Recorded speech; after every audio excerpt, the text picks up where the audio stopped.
people can buy your product. That's why I invite the business communities, the members of the organization, to visit us, to visit me first, to visit Embassy of Moldova here or another country where you are, to discuss the opportunities, what can we offer for you, and to start investing in Moldova. I gave you an example with a pen, but I'll give you now a real example. And I will not name the car brand, not to think that I'm doing advertising, but there are car brands, German car brands, that have their facilities in Germany, car making, and in Russia.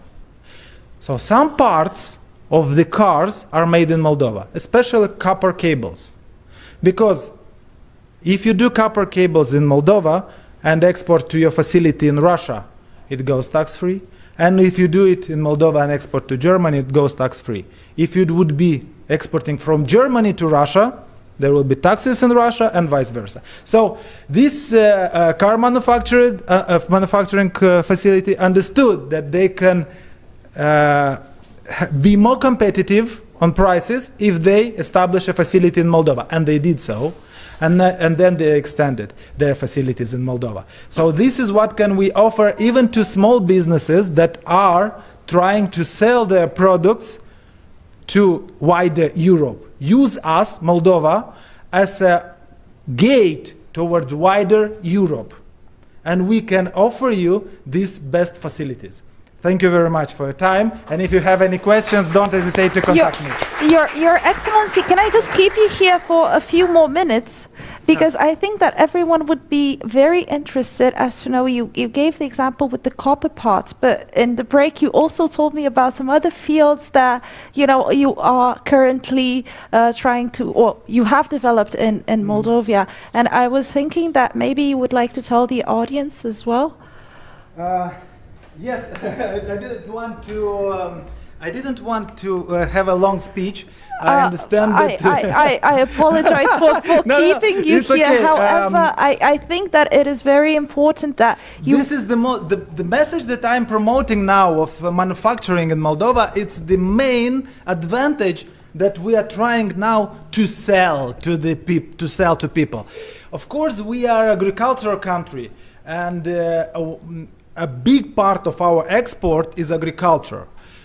What we are doing, we are promoting agricultural product, qualitative, tasty, and not expensive, let's call that way, to export to UAE and not only. And also we are a big wine producer. We produce and export a lot of wine. And unfortunately, in the UAE, you will not get Moldovan wine except in our embassy. So if you visit us, you can find it in Moldovan embassy. But in wider Europe, not only in Europe, in the Commonwealth of Independent States countries, in Turkey, in the United States, in Canada, you can find Moldovan wines that are high quality and low on price. Our wine producers are on the same longitude as Bordeaux region in France, so our red wines are practically the same or the same quality that French wine, but it's much more cheaper. So that's why, for example, one of our biggest importer of Moldovan wines in Europe is Czech Republic. They appreciated Moldovan wine and they consume Moldovan wine. Of course, we have Poland, we have Germany, Romania is importing a lot of Moldovan wine, and traditional markets that are Belarus, Russian Federation, Kazakhstan, and other countries. So we still have the big potentials, and I'm here to discuss step by step with every interested business person to explain what we can offer, to make the contacts, and to help entering Moldovan market or to help exporting from Moldova. So don't hesitate to contact me if you need something.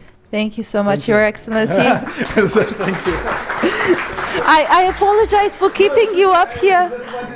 more space, more time to other people that will be speaking after It's me. perfect. No, thank you so much. But I thought it was very important to develop also other aspects, as I invite all of you to do.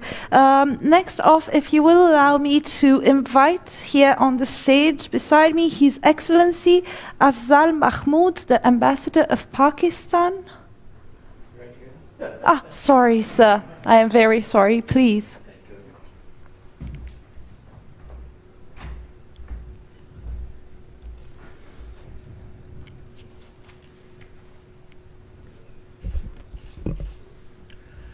Good afternoon and Assalamu alaikum to everyone. It's really a matter of great honor and privilege for me to have been invited to this very important forum. So frankly speaking, I came prepared a little differently, so more on the broader concepts and more on how we can integrate regionally and internationally how to address the economic issues.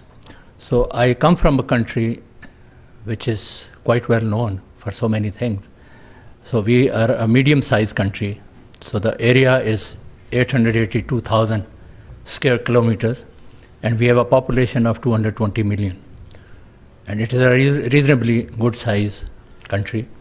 So we are located at a place where the regions, the countries, and the continents meet. And my friend from Moldova was talking about numbers of population. So we are 220 million people, and next door India is 1.3 billion. And next to that is China. They both are our next door neighbor. So China's population is around 1.5 billion. So that is the kind of region we are located in. And fortunately, we are placed at a place where we can connect all these nations. And the infrastructure is there, and the will is there. And through connectivity, I mean, it is said that sharing is caring.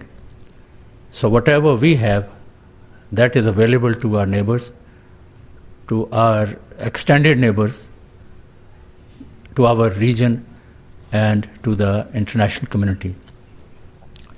So we believe in, we are a strategically located country, and rather than focusing our attention on geopolitics, we have shifted our attention to geoeconomics. And the way I said that sharing is caring, so the biggest advantage we have is of connectivity. And we already started working on that, and we offer the facilities to all our neighbors and people at a little distance. So we have developed a deep seaport in Gwadar. So, and we have already a highway between Pakistan and China. Karakoram highway, it has been there for decades, and it has been helping trade between the two countries. But later, it is now being transformed into a regional connectivity. So the western part of China has already started benefiting from the facility of Gwadar port, as well as the highway we have. And now that highway is being expanded under Belt and Road Initiative of China. And a railway track would also be laid soon. So primarily, the trade has started between the two countries at a much larger scale between China and Pakistan. But the ambition of Pakistani nation is that we would extend this facility to any other country in the region. And especially we are eyeing at the brotherly countries in Central Asia. So Tajikistan, Turkmenistan, Kazakhstan, Uzbekistan, so these countries are not far from Pakistan. They are our close neighbors, and we have historical ties. And there is a lot on which our economies complement each other.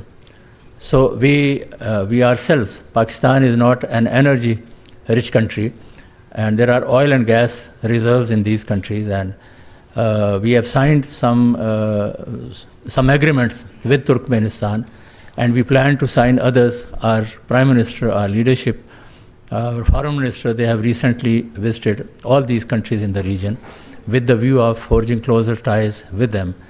And one of the reasons why we have been always advocating for urgent and durable peace in Afghanistan was that these Central Asian states, they are only 18 kilometers away from Pakistan. So Wakhan Strip is a small area in Afghanistan. So you cross Wakhan only 18 kilometers and then you are into Afghanistan, into Tajikistan. And once in Tajikistan, you can reach any other Central Asian republic.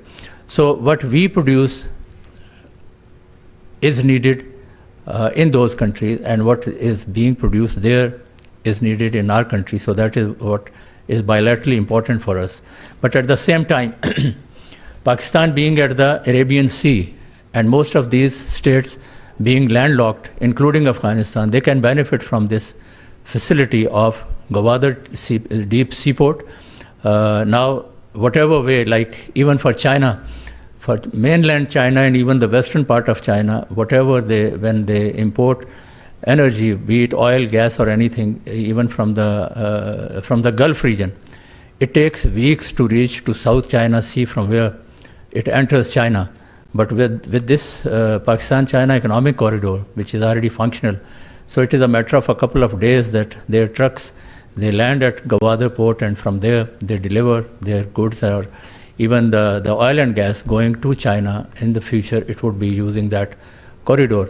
So the distance between the Gulf region and the Middle East and China, as well as Central Asia, it would be enormously reduced once we start offering this facility, which is already offered to all countries in the region, so that the economic activity can pick up momentum and we can develop together. So that is the basic concept which I wanted to share with you here. So with this country, the UAE, I don't have a feeling that I'm standing at a foreign country. So we have very, very long historic relations with the UAE. It takes only 2 hours flight from here to Pakistan, and we were the first country to recognize UAE in 1971. And since then, our relationship is much older than 1971. So we were the first country to recognize, and we used to have CD01, the car number, and the first embassy in Abu Dhabi in the diplomatic area. Somehow or the other, we not only worked on political relations and economic relations, we also got very closely connected at people-to-people level.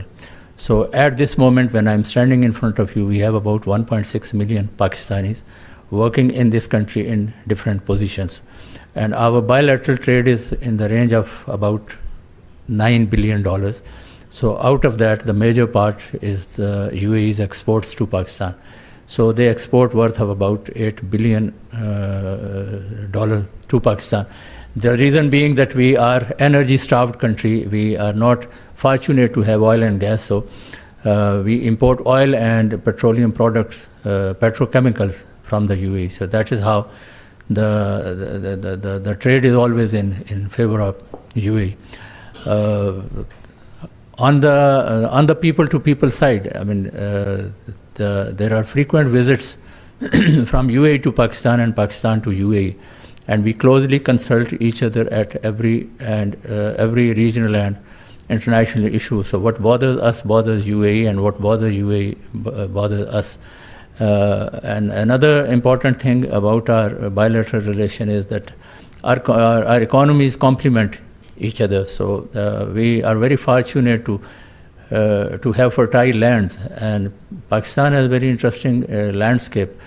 So the length of country is much more than the width, and starting from north, in the north, even in the month of June, July, the temperature is in minus 20s in Himalayan region, where the K2, the second tallest mountain of the world, stands. And when you start coming down, then there are valleys where the fruit grows, where the vegetables grow, and where the silt comes to the rivers, and we have 5 rivers flowing into our country. So we are not only sufficient in food items, we also export not only within our region. So our exports, the agriculture products go as far as North America and as close as to next door Afghanistan. So we have a agro-based economy, and then the other major sectors, textiles is yet another sector of our main exports. So these, the UAE has high demand for what is produced in Pakistan, and similarly, like I said, that we import petroleum products. So from this forum, I want to send a very clear message to the countries in our neighborhood, our next door neighbors and extended neighbors, and the countries beyond, that we are there with an open mind and with a very warm welcome to all our friends and to all our partners, that the facilities which God has gifted us, be it fertile land, be it the 4 or 5 seasons we have, which are helpful in producing food, and then over and above we have a reasonably good size population, and 65% of our population is youth, and we have brilliant people wherever they are working in the world. They have proven their worth, and they are outstanding people, and we are working on developing their skills. So they are yet another asset to us. But more importantly, the message from here is that connectivity is the buzzword, and geo-economic rather than geopolitics, that is the second buzzword in our leadership, in our political circles. And the will of the nation is that we as human race, we have to survive together with peace and to strive for prosperity, and that is possible if we share and we care for each other.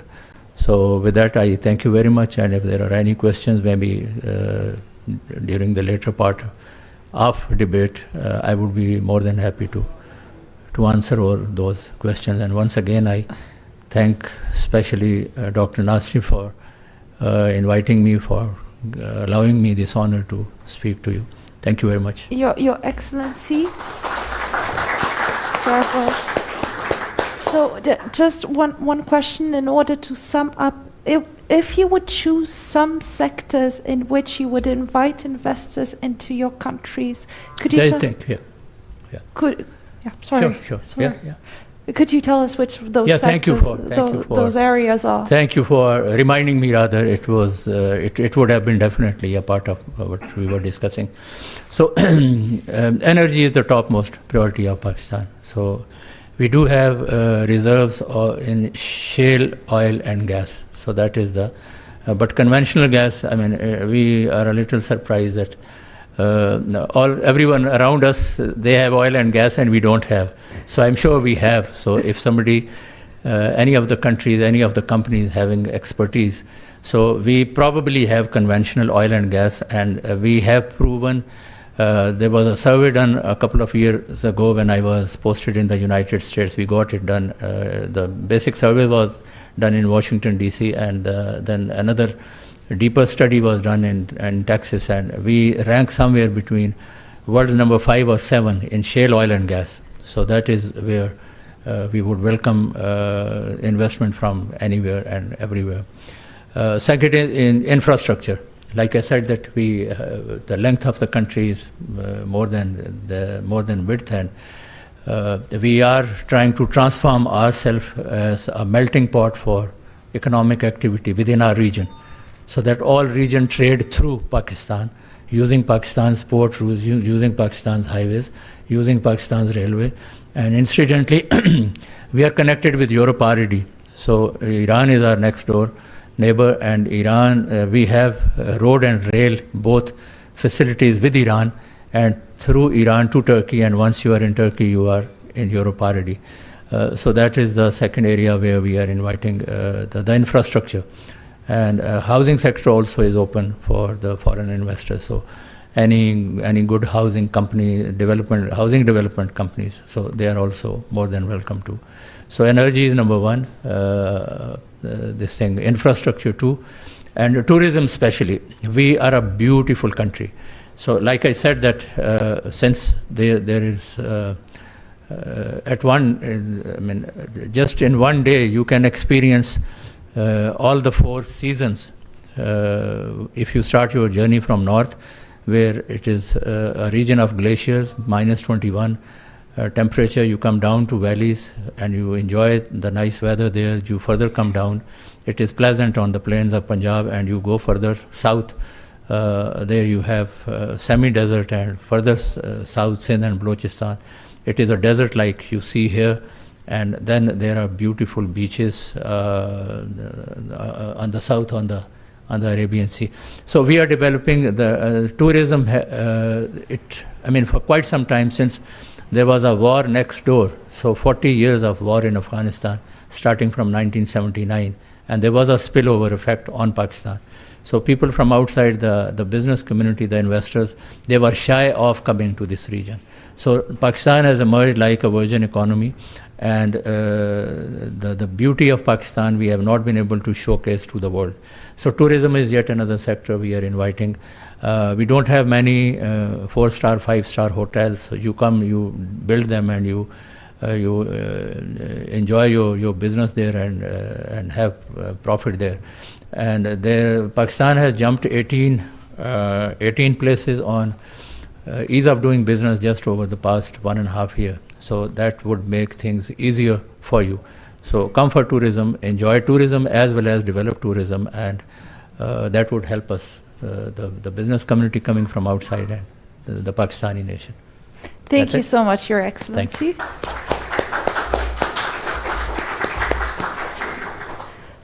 Next off, I would like to know if I have His Excellency Ambassador of Rwanda, Emmanuel Hategeka, in the hall. I think he's in the hallway.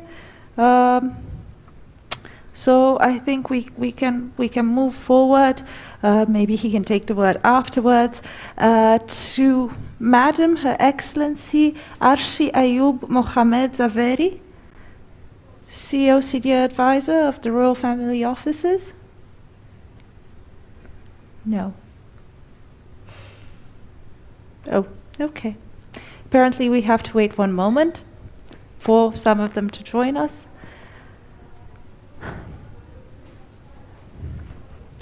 Yes, excuse the delay. However, I think I think a break is well needed from time to time. When discussing pressing economical issues and when debating or having presentations from so many countries, such as Pakistan, such as the Czech Republic, that have developed and are very welcoming towards investors, I think that the people here today sometimes need to take a moment in order to assess, to take a little bit of breath, to assess all of that they have heard today.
life.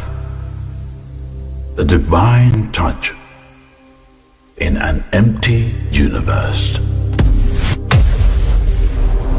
The blessed capacity to sense the burst of energy. The joy of colors. The beauty of sounds. The plenitude of tastes. The magic that is hidden in flavors. We are the sum of our memories, the result of our hopes and dreams, the blissful path to immortality. The bridge to the future is understanding the past.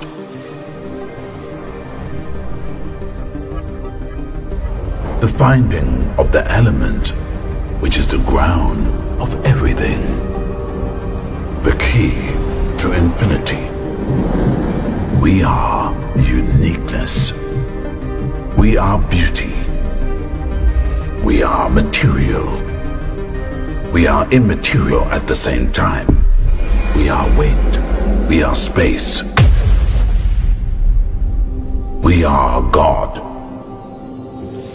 We to what we're doing and why it's relevant. Nasty invited me a couple of days, 3 days ago. He says, please come and address the Congress over here. So thank you for that, Nasty. I am a serial entrepreneur. I was born in Kenya. My father was born in East Africa as well. So very much entrepreneurial in the DNA. I speak 6 languages. I'm a resident of 6 countries. And most of my career has been in the tech field, where I graduated in computing in UK. And then I've also run public sector business in UK and Ireland, Europe, for a good part of 14, 15 years with Sun Microsystems and Siemens, those of you who've heard of those companies. And whilst I was at Sun and running the public sector business, I made a lot of disruptive things happen, not only in UK, because we did things at what I call a very early stage of the .com and things going online in the early 90s, mid-90s. I had the opportunity to speak around the world, and I've spoken around the world in many places, helping governments how to transition from the traditional way of handling things and connecting more with their citizens, with their requirements, okay? So that being said and done, I then left the corporate world and set up my own property investment fund, which was in Romania, and had the honor of meeting Nasty Vladoiu over here 15 odd years ago. And then he became a poacher to a gamekeeper when he transitioned from his legal job into the public sector arena, doing the bilateral presidency job that he's doing a fantastic job on, okay? And I've spoken at the Bicentenary Awards as well. I've then left and re-entered back into Dubai. So what I'm doing in Dubai for the last 5-6 years is how people can transition in a more productive manner into the new era and the new economy that is set upon us. So thanks to COVID, I would say in a pun, people have now got to realize that, hang on, if we don't do things online, it's not possible to operate. So anything you do, from your shopping online to fruits and veg or whatever you buy, to even transactions with government to do things online, is already happening. It was happening before. I've been doing it for 20 odd years, right? So it's been happening. Zoom seems to be the new thing just now. I was doing it 20 odd years ago. Digital banking, online banking, I was doing that 20 years ago. So now, because of COVID, people have said, we need to be doing this, and are now rapidly putting this into their systems. I don't care which vertical you're in. You could be public sector, supply chain, commodities, businesses in education. Everything is going online. So the bottom line is, if you're not going to go online, it's not going to work. Come the last 3 years, it's changed to another level. So when I was in Sun at the .com days, everyone wanted to go online, and e-commerce was the thing. So it gave you the platform to do things on the internet. Now, do we care about internet? It's accepted. Without internet, most of us wouldn't do anything, right? So now we've got the fuel for internet, and that's digital money. How many people have heard of cryptocurrencies? Very good. So people have heard about it, good or bad. Let me tell you my view of why it is going to be the future of economy. So what's happened in governments now, in most parts of the world, people have accepted that government's job is to create employment. Government's job is to pay people money because now they are sitting at home. Government's job to bail out banks because people can't pay their salary, they don't earn money, they don't get salaries, they lose their homes, they lose their jobs. So it's now become a big nightmare for governments. I hate to be in the government right now. So what happens is most parts of government, sorry to say it, I know there's a lot of ambassadors here, is they haven't been in the real world running it as a company or a business. So obvious knee-jerk reaction is let's print more money, put it out, and life will correct itself. What really happens is someone has to pay for this printed money. So you get deflation. You get all sorts of inflation-related issues. You get all sorts of economic-related issues. You get all sorts of unemployment issues. And you get lots of trade-related problems. What's happened now, and we will debate that, so I don't want to go into the answers. What happens now is with digital currencies, most parts of the world who are thought leaders have started embracing it. So we have the Goldman Sachses of the world, the Jamie Dimons, at all these companies, JP Morgans, they were saying cryptocurrency bad, traditional dollar good, okay? Now, what happens? Why do they say it? In my view, it's that same cartel that controls the world, okay? They are the ones controlling the central banks, the treasuries, and all these people to control the really, really large transactions. So it wasn't in their interest to do it earlier. But guess who was building it and buying it? It was them, okay? Fact, go and check it out. So what happened now is it's established. China, Japan, Germany, even UK, Switzerland, Dubai started doing some things. Everyone started doing this thing called stable coin. Why is it important? Okay, people have this mindset, blockchain equals Bitcoin. It's very wrong. Okay, that is just one of the currencies that is there. There are 10,000 of them. But blockchain is just a process of how things are written down in a ledger forever, and every part of that chain is accountable for life. Now, why would governments not like it? Soon they become accountable now because it's there written in life, okay? They don't like that. So people are slowly beginning to get trust. So with these currencies, what China, India, and all these countries are doing is saying it costs us money to print money, okay? There's a printing cost. And those are the lobbyists like the Delarues of the world, Thales, they lobby them to say no good, delay, delay, delay, okay? Then you get the central banks, and you get the treasury, and you get all these retail banks, all of the chain that get affected with it saying no good, stay away. However, if you think about how much employment that has, and if you look at the productivity or misproductivity just that chain creates, 2-3 days to do your transaction, $20 to $50 for doing a transaction, rather than what we are used to, instant free transactions. Who wouldn't like instant free transactions? Who would like banks?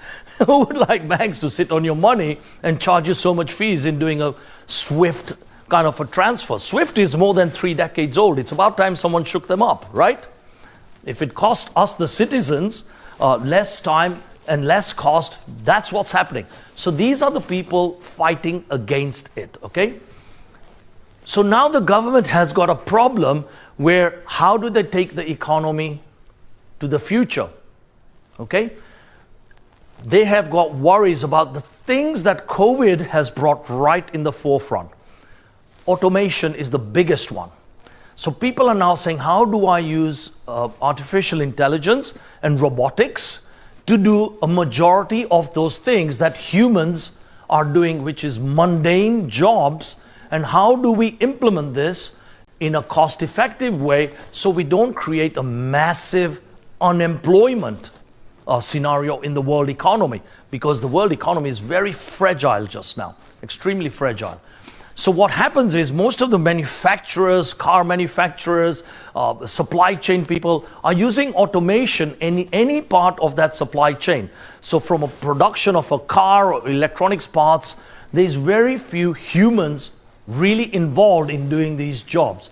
Is it good? Is it bad? Ugly? We can't say, because in my view, if the wheel wasn't invented, the car wasn't invented, the old Volkswagens, the Mercedes wouldn't be going out to the Teslas today. So you have to move forward. It will correct itself somewhere in that life cycle.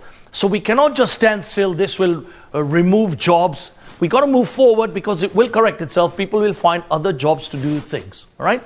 So in that supply chain example I just gave you, if you look at what Amazon is doing, you know, majority of their whole distribution, big warehouses directly to users, cut the middleman.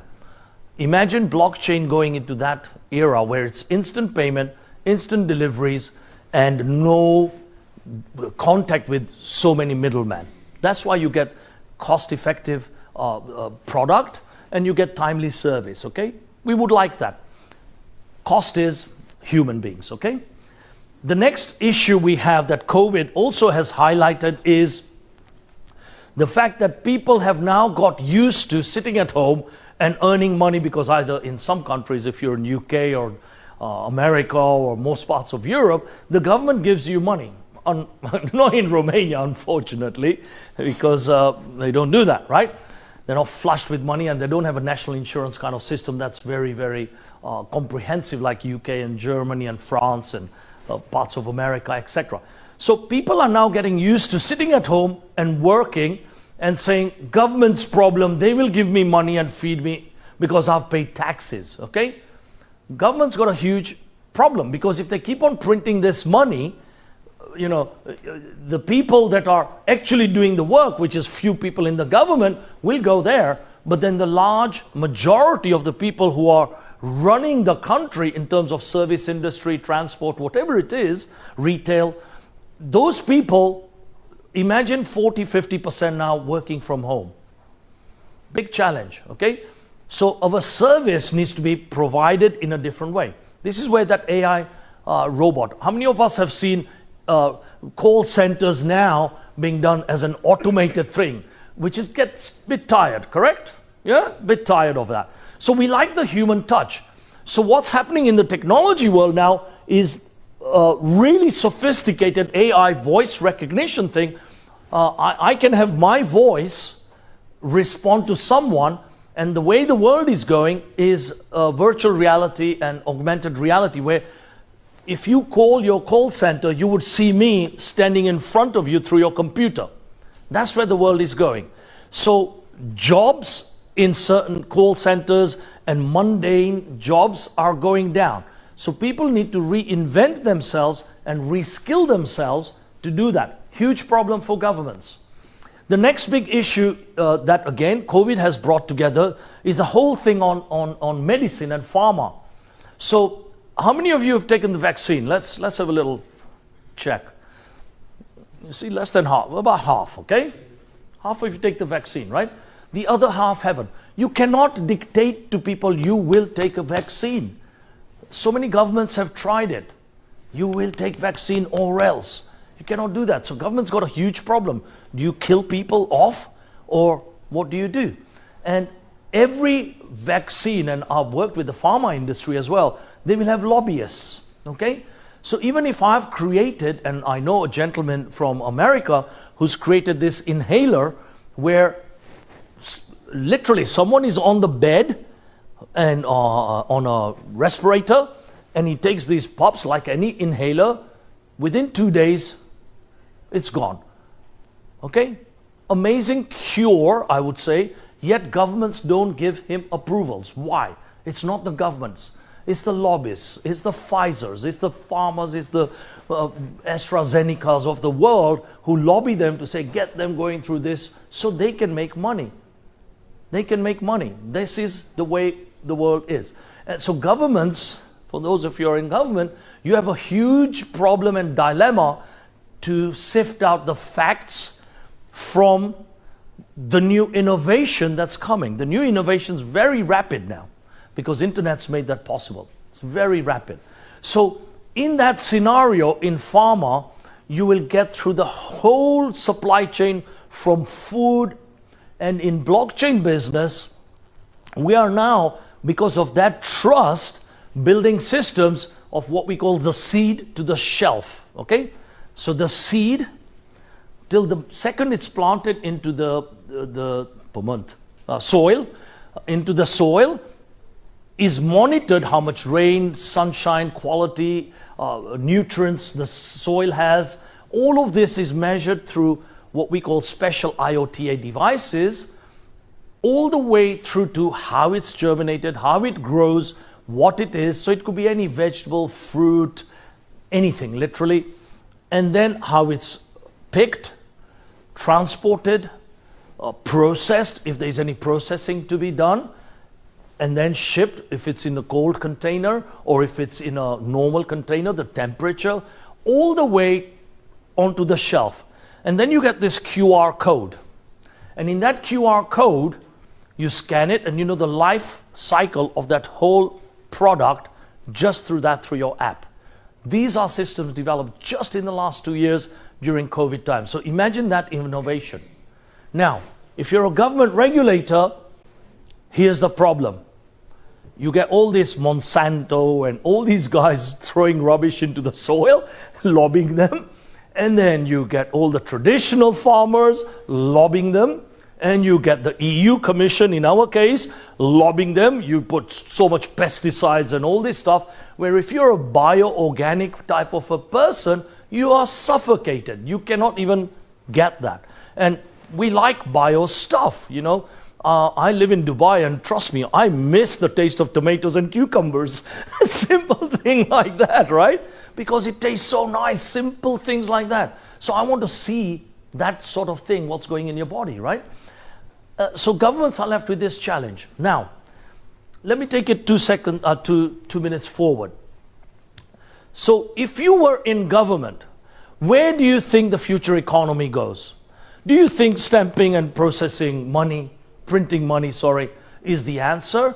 Do you think bringing new employment is the answer? Do you think new technology implementation is the answer? Do you subsidize and put your money into employing brains from out of your normal comfort zone? Would you cut government staff? Would you cut regulators? These are big challenges, big questions, because without doing some of these things, it will be status quo. Because COVID's disrupted everything, businesses are being disrupted, governments too need disruption. If you carry on working in governments like the way you have before and don't allow innovation to stifle, then unfortunately the country will not be as successful.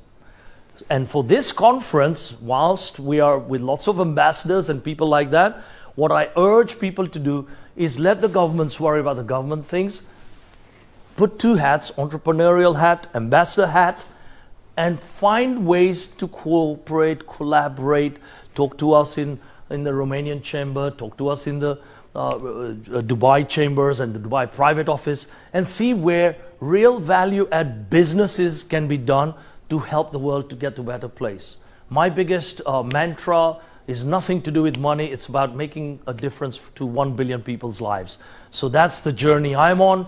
The more people I touch, the more people's lives I touch, that gives me a special kick. So with that said, I think I've got enough time. Yep, I've done my 20. I will take questions. I'd rather do questions than stau aici și taka mult.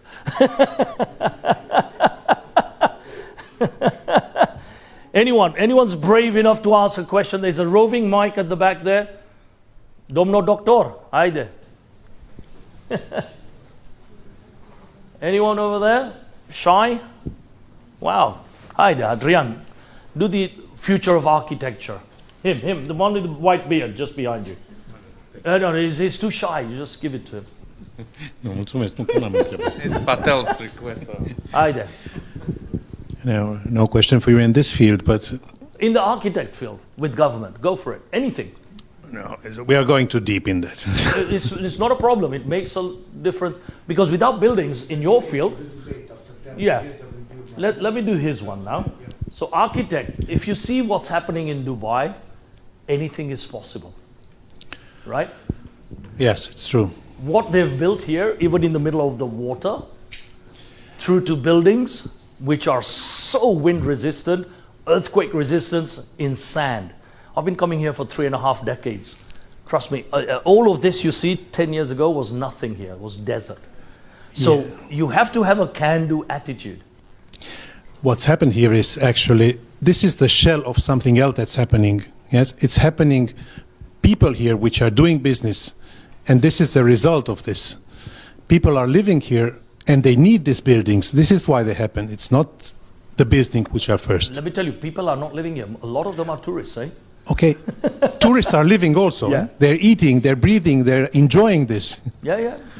But it's the type of architecture and the type of possibility of building seas and canals and all sorts of buildings and types of buildings in sand like this, very fast. It's something, right? Well, So coming back to it, it's a government thing.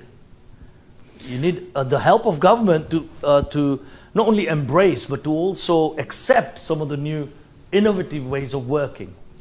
you know, it's always been like this. Cathedrals have not been possible in the beginning. People have to make them first and then forget about this. So this is possible. It always has been, but with hard work and means. And means economy and cooperation, and what we are planning to encourage here. Because buildings are the home for people. For sure. All right. Thank you, Adrian. Sorry to put you on the spot, bro. Over to you. Thank you.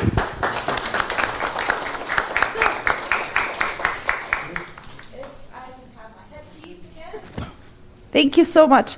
So up next, we have a very important and special speaker who Ms. Cristina Ciobanu from IUBCCI UAE would like to personally and especially thank for being here today. So we have Her Royal Highness Arshi Ayub Mohammed Zavari, who will address us a few words, if you wish. So thank you again for your presence and for your kind endeavor to actually speak to us today. Thank you so much. I would invite you on the stage, please.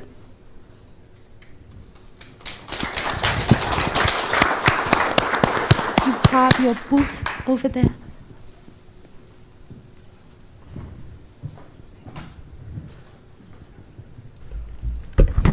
Bismillah ar-Rahman ar-Rahim. Well, thank you so much, Christina and the entire team for having me here. Unfortunately, my voice is not as loud as the previous gentleman here, so I have to use this mic. I've been undergoing a little bit of a turmoil, but wonderful to hear your thoughts and looking forward to share a little bit of mine.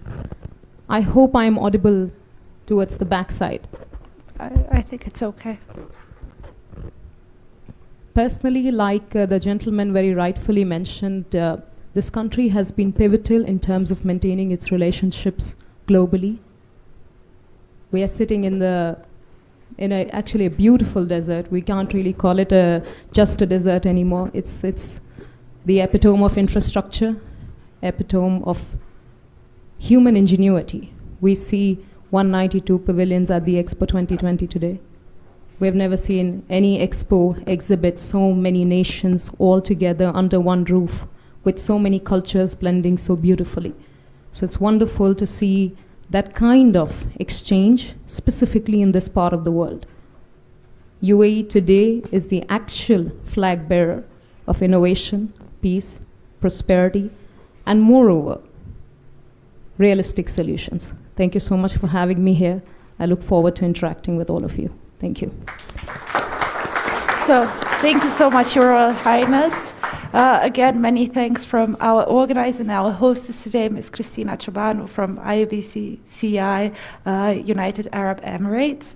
So right now, Mr. Patel, because I know you like this stage, and I thank you for it, I think we can start our debate today, if it is okay with all of our participants. So I would like to invite Mr. Patel in order for him to be our moderator here today. Can I have a round of applause for him? Thank you. Afterwards, we have His Excellency Afzal Mahmood, Ambassador of Pakistan, who was just here. We afterwards have Nasamba Abbas Matuvu, the Ambassador of Uganda. We have Mr. Nasti Vladoyo, Chairman of IUBCCI Worldwide Organization. And we also have Mr. Marek Psisko, Chief Economist, Department of Economic Diplomacy, who I will invite to join here on the stage. Are the others outside? Yes, I am going to get them. I will leave you with this microphone, No? and in the same time, I will ask my colleagues to give you microphones of your own. Up.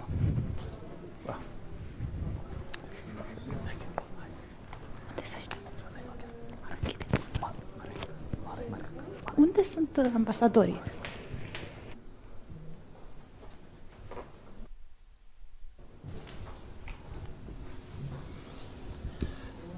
So the topic is about future of economy, right? Economy, yes, and economic diplomacy, what I am doing in the government, the IUBCCI as a non-governmental, and the diplomacy, economic diplomacy between the non-governmental and the governmental actors.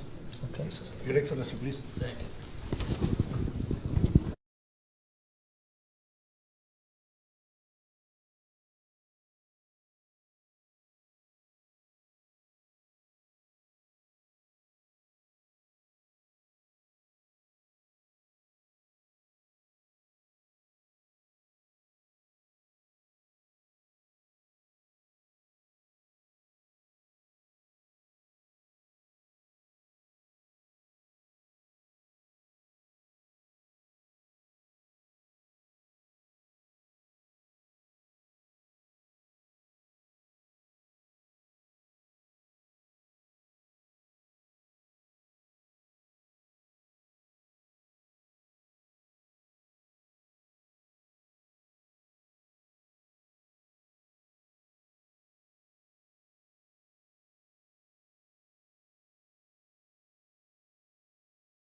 Africa.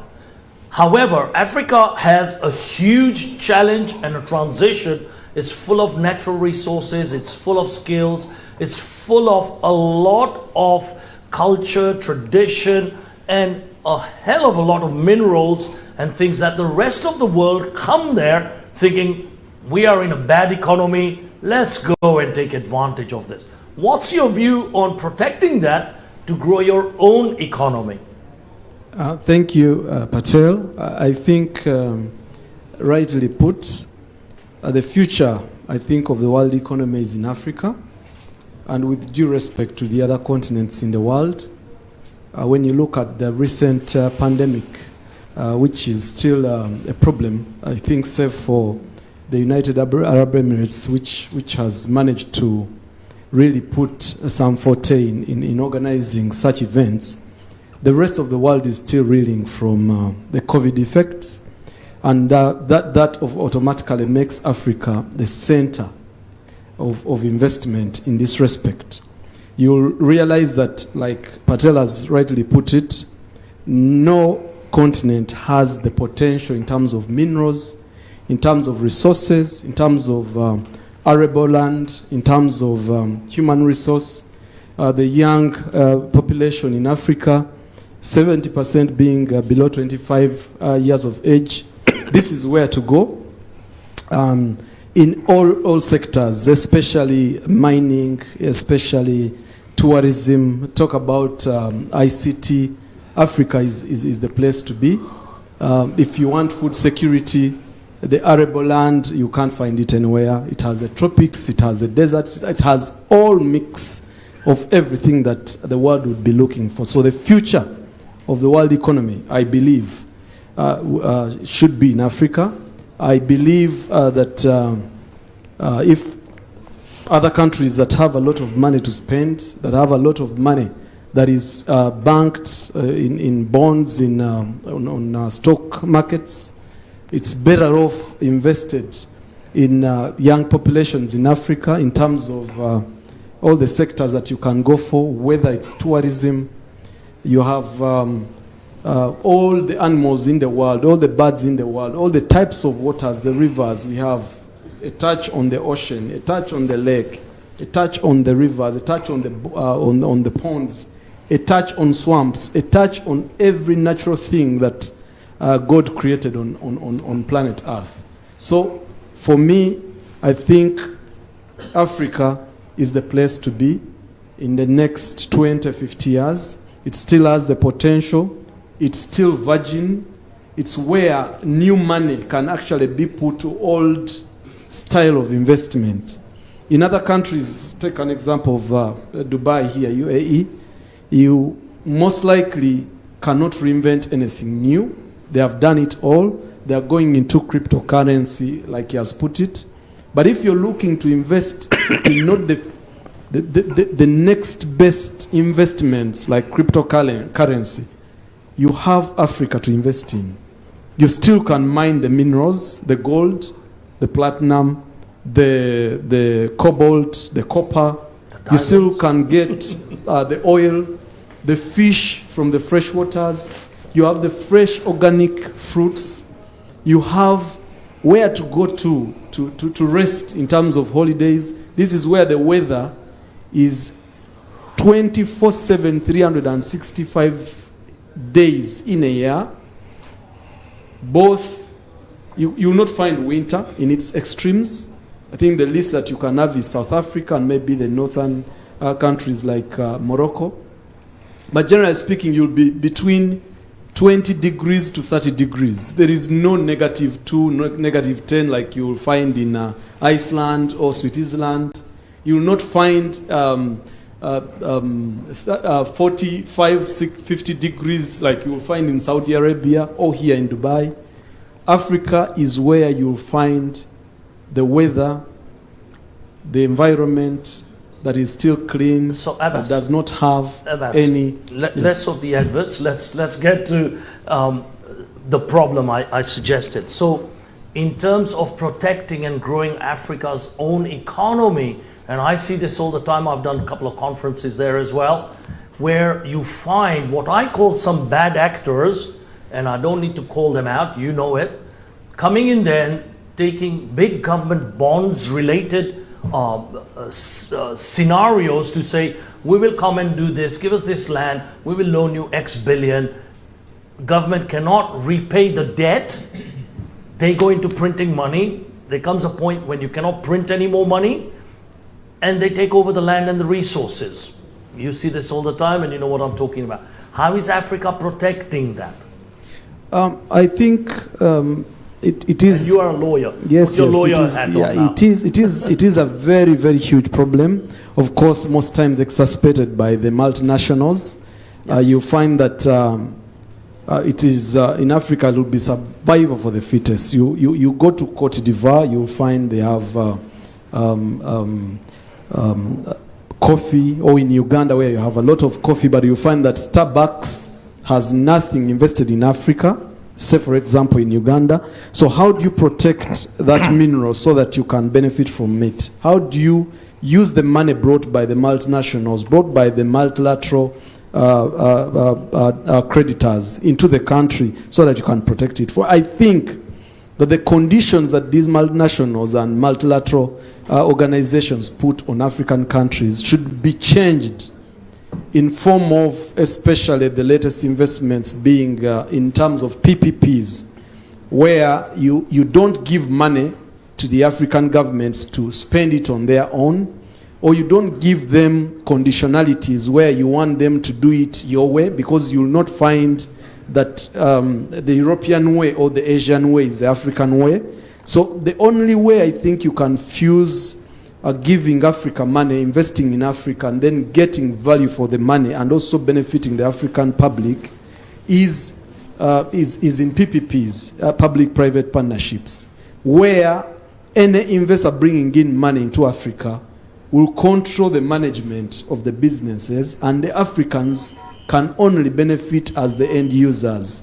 Maybe do a lease on a concession and put up train lines, manage them, leave them down. And this example, I'll just relate. About a century ago, Africa was colonized by, not even 50 years ago, colonized by the Europeans, most of it by the British and the French.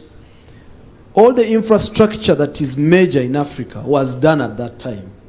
Correct. It was built by the colonialists. Of course, albeit with their own interests at the time, because that was getting resources from Africa and taking them to their countries, and their countries became better. But not looking at it on the negative. Yeah. I think what Africa can do, or what the multilateral creditors can do to help Africa, is that if they must invest, if they must put money into Africa, instead of putting conditionalities, I think the best way is to do public-private partnerships, where they invest, they manage, they run, they operate, they get out money. Africa benefits in terms of infrastructure. And I think once the young tax that are coming up grow in such an environment, Africa will be something else. But as long as they don't have money and they will depend on the money from Europe, they will depend on the money from the US, that will always remain a problem, because it is going to be, what can I give you? What do you give me back? Yep. And in the end, you find that the biggest item that is going to be traded will be weapons, because that is where interest will be. Support me to be in power so I can pay you money, and I can give you A, B, C, D without looking at the bigger part of the population. Okay. So I think controlled investment in Africa is the way to go. Thank you, Abbas. We can debate that to death, because I have an alternative view on that. Abbas, grab the mic. I could debate that to death, because I have done PFI, PPP deals in UK. I feel the PPP example is being taken to another level, where it's a different form of colonization. But we'll debate that later. Abbas, taking it to the other end, bringing it to Asia and Pakistan specifically, leaving the politics side out of it. Pakistan too has a hell of a lot of economic issues, currency related issues, international trade related issues, inviting foreign direct investors from various parts of the world. How is, dare I say it, my old friend Imran Khan handling some of these things, having played cricket with him. Do you think he can really make it, or it's the level below him that's trying to do some of this with the bilateral agreements with some of the other countries, with yourselves out over here, things like that? Do you see progress happening over there in economy? If you call an ambassador and you say that there is no politics, so I do not know what is the definition of politics, because there are certain facts. If you don't say that, then the picture is not complete. So Pakistan is a fortunate country. We have a lot of resources, like I said. We have a very rich land. We have an excellent human resource. We have natural resources. So all those things are there. But we could not reach where we deserved to be. And the very simple reason is that if you are a country and 3 wars have been imposed on you, and being a smaller country, you fought 3 wars. So that was one devastation, that a lot of resources went into that. Second, there is a consistent threat on you for yet another war. So that means that you have to prepare yourselves to defend yourselves. So a major part of the resources is diverted to defend your country. So you have to buy weapons, you have to buy technology, you have to be prepared for a situation to defend sovereignty of your country. So that is the main issue from the very beginning, 1947, that being under threat, we had to divert our resources to defense. And then, frankly speaking, since we had those difficult times of wars, we had to borrow also from the Western world, from the international institutions, and that added to our debt. And if you have both the defense budget and the debt servicing, that leaves a little for other development needs of a country. So that is where we are, and that is what you were mentioning about, that we do have problems. So we have problem of debt servicing. We have internal, external debt both, and how much and to where to put. So the country and its leadership has been very ambitious of some quick fixes to the problems we have. And like you said, Prime Minister Imran Khan, he came, and there have been some money going out illegally, so some kind of money laundering and some mismanagement or some corruption cases within the country. So the Prime Minister came with the slogan of accountability and getting money back from the people. So a lot of legislation is gone into that, a lot of prosecution is gone into that, and the Prime Minister is determined, and the government is determined, and there have been reasonably good amount of success in that field. There have been recoveries from different malpractices, and that have added to Pakistan's economy. So there were periods in which we said goodbye to IMF. So we were able to manage things in a manner that the country could stand on its feet, and we didn't require new loans from the international institutions. So we are quite hopeful that the type of resources we have, we will be able to manage things. And now this, like I was mentioning, the China-Pakistan corridor and the development of port, and our ambition to be reaching out to the countries in the region to, number one, to do trade and have investment cooperation with them. So it could be two-way with the Central Asian republics and other countries within our region. So that would bring, we are confident, prosperity mutually to all of our countries. So number one, we would be the trade and investment cooperation between our region would intensify with the development of this infrastructure, which is already there and which is in its finishing forms. And then we are inviting investors to come and invest in these development projects, as well as, like I said during my presentation, that energy is the main sector where we have some difficulties, because we are a nation of 220 million people, but we don't consider population as a liability. We consider population as an asset, because we are a market of 220 people.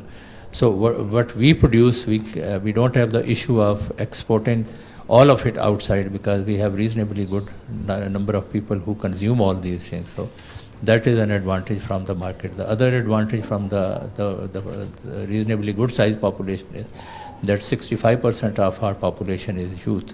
So either people are working or they have potential to work, and they are adding to the market, to the labor market within the country. And then we had a good experience of export of manpower to different countries, and they have been a source of remittances, home remittances. Like for this year, the home remittances surpassed the numbers we have on export of Pakistani goods. So that is where we are also putting investment, that we are giving best of the best education, and we are doing skill development of our nationals. So the government of Imran Khan, there is greater transparency in governance. There is greater participation of people in the government activities. So the bureaucratic procedures have been, in many ways, have been changed to direct access of people to the public offices. So with greater accountability, there is more efficiency within the government. So that is what adds to the trust of the people coming and investing in our country. So I think we are on the right track, and I'm quite optimistic that we would be moving now. The best part would be that if we could have some investors to put in some money, like I mentioned before also, that we probably are somewhere number 5th or 7th in international ranking, having shale oil and gas reserves. But the difficulty with that is that the new fracking technology, which extracts this wealth from from earth, is number one, it is still the technology in progress. So it comes from the US, and the technology itself is it's quite expensive. And then the shale oil gas, they require a lot of water to be used. So the areas where they are, we would have to look. We are fortunate to have groundwater, but we would have to look into those resources. So once we have that kind of wealth in our hand, like 220 people are consuming a lot of fuel, and when they consume fuel, it is imported. So we import petrol, all oil products from Saudi Arabia and the UAE, and we import natural gas from Qatar. So a big amount of our budget is going to finance these needs. So once we have our own oil and gas, probably we would be much better off. But we, like I said, that the government is trying its best, and the country jumped 18 places for ease of doing business, and we probably are a lead country within our region in that regard. So all efforts are on, and all facilities are being extended to the foreign investors. And with I think with peace in the region, especially, which we try our best, and we take every initiative with all our neighbors and countries in the region, that we progress together. Yeah. And the policy of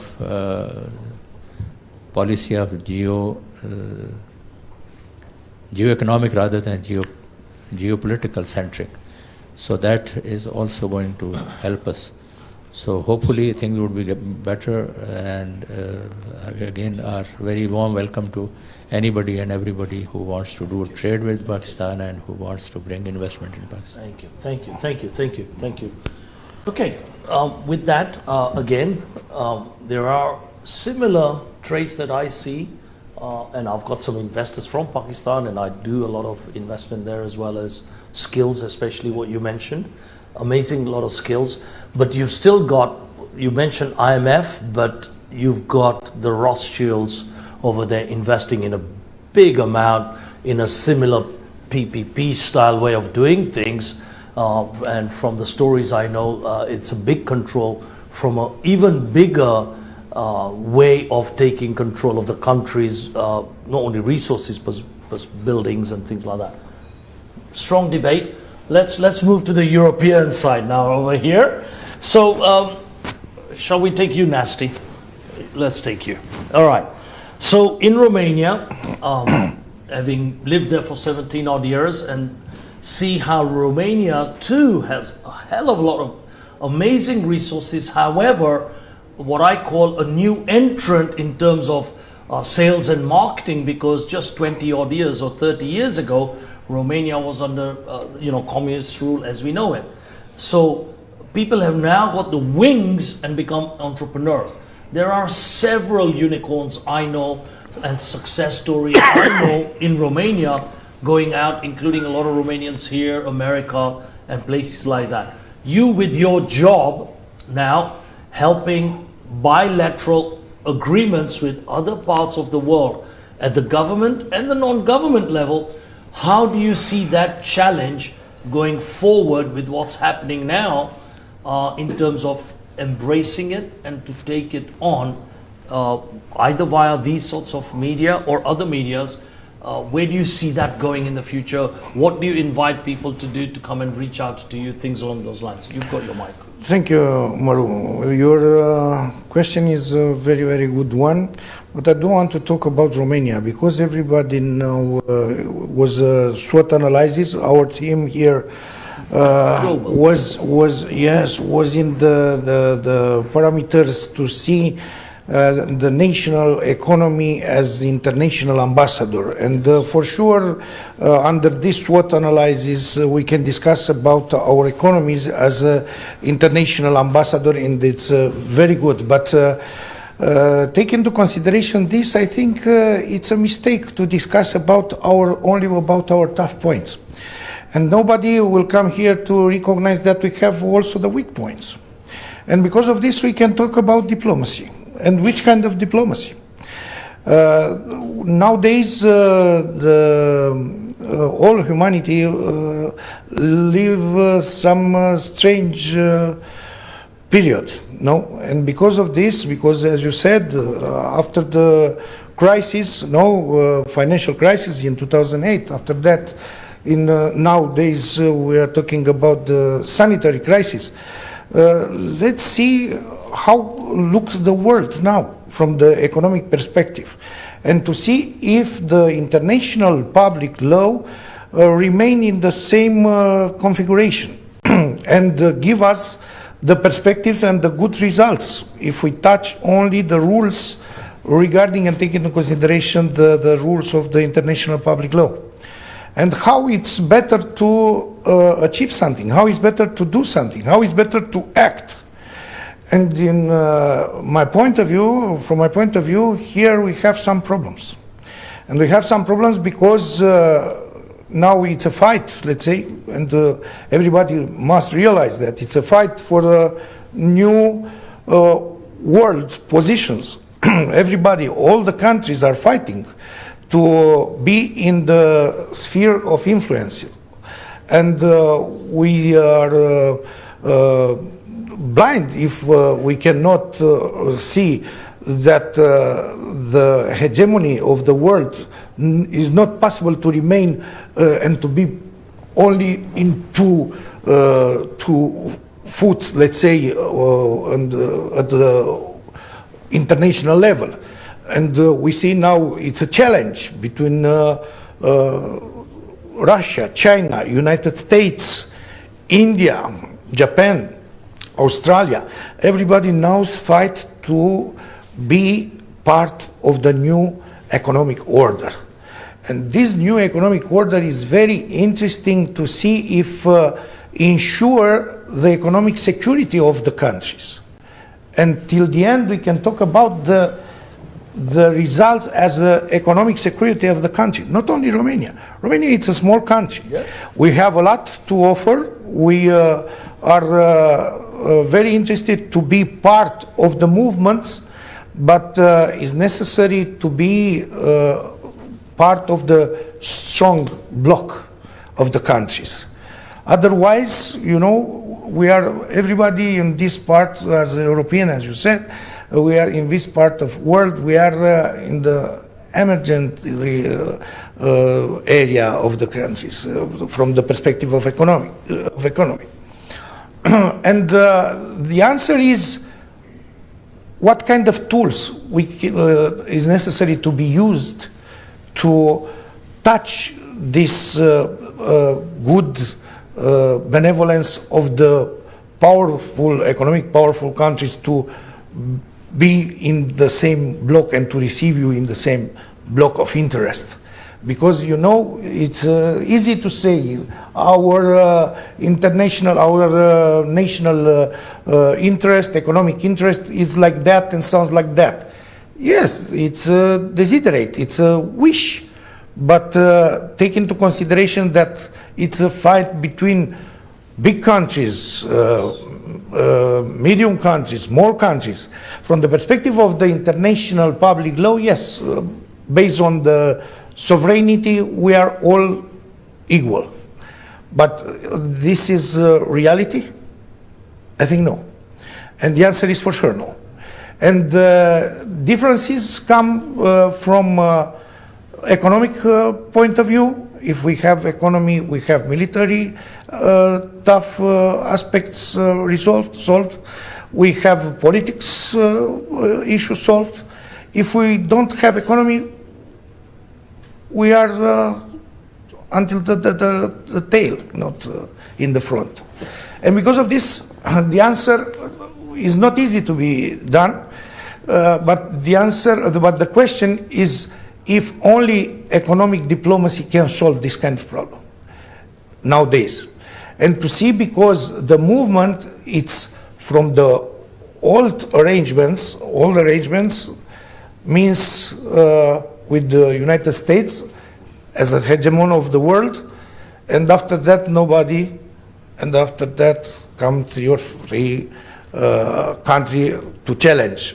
But nowadays it's something different, something else, Maru, and I think you agree with me. No, you're right. You're right there. We have China. However, placed where you are, I think you are almost at the mercy of, as you say, the real big countries who have the big agendas to make the big economic difference. Yes. As a leader, and unfortunately the smaller countries have to follow.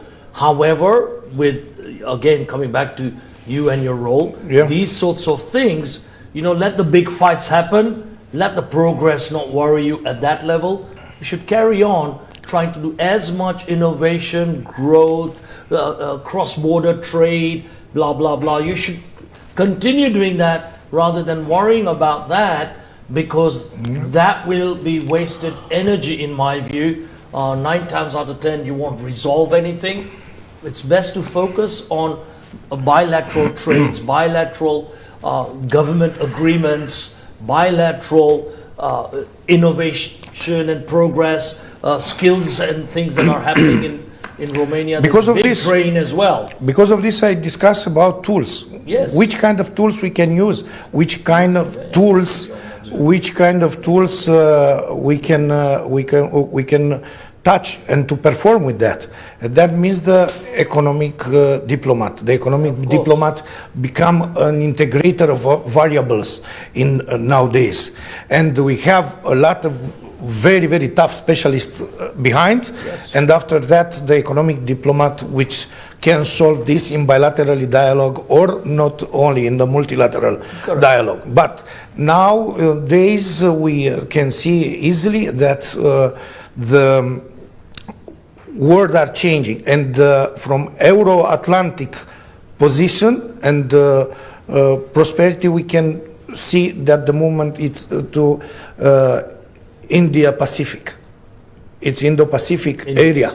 And through this, we can touch this corridor in Asia, West Asia, which exist countries like United Arab Emirates, no? Which can become a model. Because if we don't follow the model, if we don't choose the right model, will not be easy. Will not be easy for the poor country, for the weak country, for the small countries, even if we have a lot of good opportunities. Everybody call investment from abroad, to come investment from abroad. Yes, it's a nice dream, but you can touch this or not. What you can offer, it's a concurrence and it's huge. And because of this, I can discuss about the new concept, and I written in one of my book about diplonomy. Diplonomy, it's a new concept that means to identify the economic interest, and not only your economic interest, to identify the both economic interest, the complementary things, and immediately to have the possibility to identify the economic interest and the complementary things, and after that, playing with that cards to touch till the end the both sides' interests, and to discuss about a good and very well done play from the perspective of economic diplomacy. Yeah, I mean, Afzal touched on the Silk Road initiative with China that Pakistan's doing. He also mentioned about the gas-related things in Romania. Again, all that is affected with not only the Silk Road, but gas specifically, and being dependent on Russia and all these big wars, political wars, dare I say. You see that the resources, Maru, the resources can be considered in the same time God gift, but be considered it's a weapon now. A weapon. It is a weapon. And it's a weapon. And because of this, don't forget that everybody scream, and they scream to don't use your resources as weapon. And the interference of the countries will be based on this. To be a balance. In Africa, without this balance, even Africa. Absolutely. But if we cannot arrange it, we cannot put in the balance all that common interest, we cannot obtain the balance, and we cannot obtain the economic harmony, take into consideration the level of international community. Yeah, no, it's absolutely correct. Yeah. Without making this into a Davos-style economic forum. We'll be more optimistic after 5 minutes, but now this is... So, Marek, what's your view on what's been discussed so far, without doing a Czechoslovakia thing? What's your view on the global stage versus what we can do as a community to carry on to help each other for each other's benefits, right? Yeah, thank you. Maybe I have a few answers on your questions. But I would like to start. Was a rhetorical one? Is not necessary answer. But what is happening can be summed up in these few things, such as America first, get Brexit done, made it India, in China for China, or Emiratization of Saudi's economy. These are all on the internet questions, and please forgive me, but it's not necessary to answer to the internet. Answer to what happened here. I'm not answering to the... Be very present here. Why? Because what I can tell you is not to give an answer, is to realize that we have enough tools, and if the international public law, it's in the position to correspond nowadays, and to give us some real tools, or it's desuet, or it's old. I think we should just continue and do what we can do. Let the politicians worry about the big world wars. What's in our control? It's like, man in the mirror. Yes, it's better. Like we can do it. Let's do what we can do. Yes. Let that war happen somewhere else. Be cognizant of it, at least. Yeah. So this is how we look at the world economy. What is shaping the world economy now? These few, let's say, examples of how the economy looks like, and it's one of the reasons of what is happening. And we have to really, we are analyzing it every day, and we have to know what is happening in order to react to it. So, of course, these protectionism measures, together with regionalization of world economy, are something that is really happening in the world. We have data that the intra-regional trade is increasing every year, and the pandemic even deepened, or to be more optimistic, it fastened what is happening and what is shaping the world. So we have global value chains that were broken during the pandemics. We can speak about the cost of containers from Asia to Europe that has risen by more than 500%. So these are the value chains that were really damaged by the pandemics. And though the world is realizing and the world is trying to react, So one of the reaction is cooperation in the region. It's a regional cooperation or doing it by themselves. There are countries that they can do it by themselves. There are regions that get together or that they choose this cooperation because of values and other connections. They are cooperating together. So we see more regionalized world, and we see protectionist measures around the world. What can we do with it? What can we do? As my colleague said, there needs to be two points of view on this on everything. There are two or more points of view, so we have to analyze them. And what we see is that these countries or regions have specific conditions. Of course they want to make trade with you. They want to develop their country. I think there's not country in the world that will tell you that their interest is not to support their economy and to develop their economy. So everybody wants to go forward. And though we see, or what we do from the point of view of Czech Republic is that we are trying to be present in these regions or in these countries. We are trying. So for us, the model of exports, we call it one-way export. When you export something from point A to point B, and the contract or the deal is done. This is old concept for us. For us, the future of trade is permanent presence. Maybe part of the production in the specific country or region, meeting the criteria or the demand by the specific country, such as in India. If you move part of the production to India, you meet their criteria because you create some jobs, for their people. Also the behavior of customers is changing. They are not willing to wait months for their products, but they want it tomorrow or in a week. So the thinking of customers is changing, and this means for us, for Czech Republic as an open, export-oriented country in the middle of the Europe, that we need to go closer to our customers. So for us the key to this changing world, protectionism, regionalization, is to move to these regions or to these countries.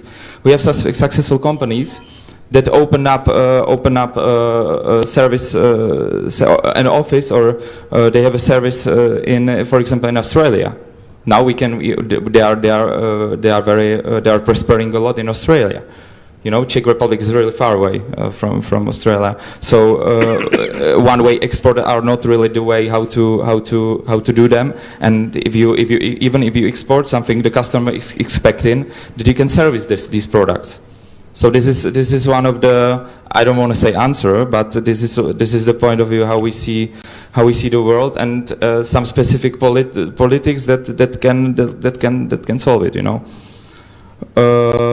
Also, we have to look at, we have to be realistic, and from our point of view as European country, we still think, and it's a common opinion, that Europe is like the center of the world, But if we look at the data, and I really like to look at the data, we'll see that in 2009, Europe accounted for 32% of world GDP. Asia was 29.5.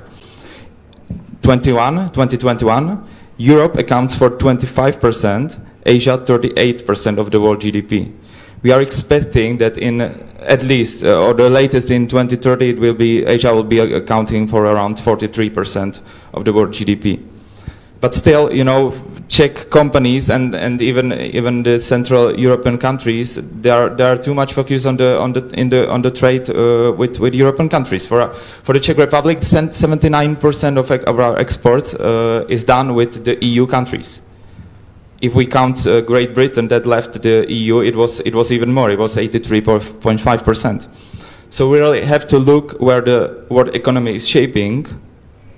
I'll finish with that. So this is my key message. We have to look where the world is shaping. We have to speak with our partners. We have to know what they demand, and we have to somehow shift our models of trade or the way how we do it to make both parts happy, you know. So we have to be present there. This is the key message. Got you. Let's be a little bit more controversial. Make this a little bit more fun. If you allow me. Yeah. Let's make it a little bit. You want to add to that? No. Thank you very much. In fact, first I answered your question, and that put limitations on me. I couldn't speak on the broader. It was specific Pakistan and issues and all that. So the global perspective, or the way I look at it, and the way forward for us, and how we can resolve this. So we have to understand, we have to be very realistic. What is there and why it is there, there has to be a reason for that. So we cannot blame the countries which dictate because they are in a position to dictate terms. And the very simple reason for that is, number one, that they developed knowledge. Two, they developed technologies. Three, both cost them. And if we ask them something, we are asking for free of cost. So why should they do it? So if they have invested in knowledge, they have invested in research, time and money both, and then they have invested in technologies, they would not give, they are doing business, and business means money. So if the developing countries, or the negative word, some poor countries, if they think that they would get everything free from the countries which have all these things, they have knowledge, they have research, they have technology, and they have better products. So that is not going to come free. We have to be working hard. So number one, we have to, the countries which do not have those facilities, or which cannot either sell their products, or they cannot sell them at the market rate, will have to improve. So they have to acquire knowledge. And the good thing for them is that they don't have to reinvent the wheel. It is available in the countries where it is. So acquiring knowledge, research probably not needed, they have already done it, and then paying for the technology.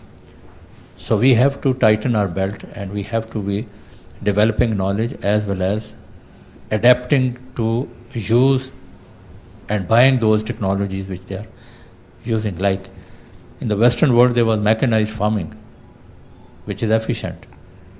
So we have been wasting a lot of labor in the manual farming, and we were not getting results. So with the passage of time, gradually, the developing countries have also gone for the mechanized farming, which is giving them more yield, and which is adding to their income. So I think we have to be doing this, number one. Two, like I said before, that we are a fortunate country. We have reasonably good number of people. So if you have your own market, so you do it for your own people first. So whatever you are producing, produce it for your own people, sell it domestically. People would still be earning from that, and then upgrade whatever you are producing. And then try it with your neighbors, try it with the people who are like you, who cannot pay heavy price for something which is available in the Western world. So give them a substitute. Give them an economical substitute. So that would add to your trade. And the political circles, or in the multilateral, we call it South-South cooperation. So the South-South cooperation is among the developing countries. Then probably you can prioritize that you would be buying something from your neighbor who is also a developing country. So that is a policy decision, and that could be a political decision, whether to buy from this country or from that country. So I think these are the things, and especially the lesser control the governments have on private sector, the more benefit they can draw from the strength of the private sector. Yeah.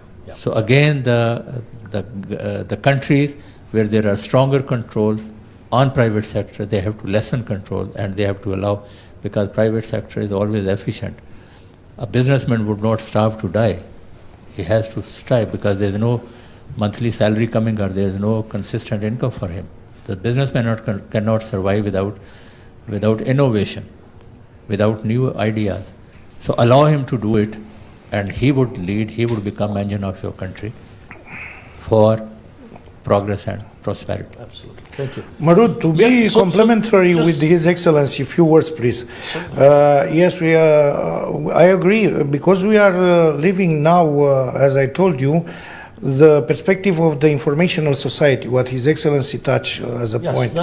And the informational society create the perspective of the new economy. And in the new economy, the knowledge is the core, is the main of the post-industrial era and the new economic core. Absolutely. I mean, what I wanted to touch on, and I spoke about it as well, and I want to bring a contradiction over here as well, okay, with you in Africa. Governments, in my view, having done 15 years of it, I've been on the Scotland Yards, to Department of Health, Customs, Excise, Revenue, Taxes, all of these people, board, helping them with their strategies, okay, of various forms. What I found through experience, and even now it's obvious, often, and what you touched on, let entrepreneurs and innovators innovate because they will not die. Whilst, sorry to say it, there are so many people in government, especially the old school, they want to protect their seat and their pensions, and they will create blocks. Okay, we've all seen this in all parts of the world. Controversial question. Do we create new, innovative, forward-thinking breed of entrepreneurial type of ministries inside government, reporting directly to the presidents and prime ministers, which has more power than a lot of the regulatory and the traditional ministries?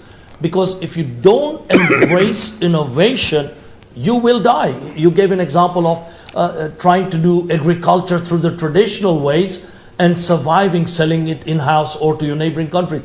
No, my view, that will die.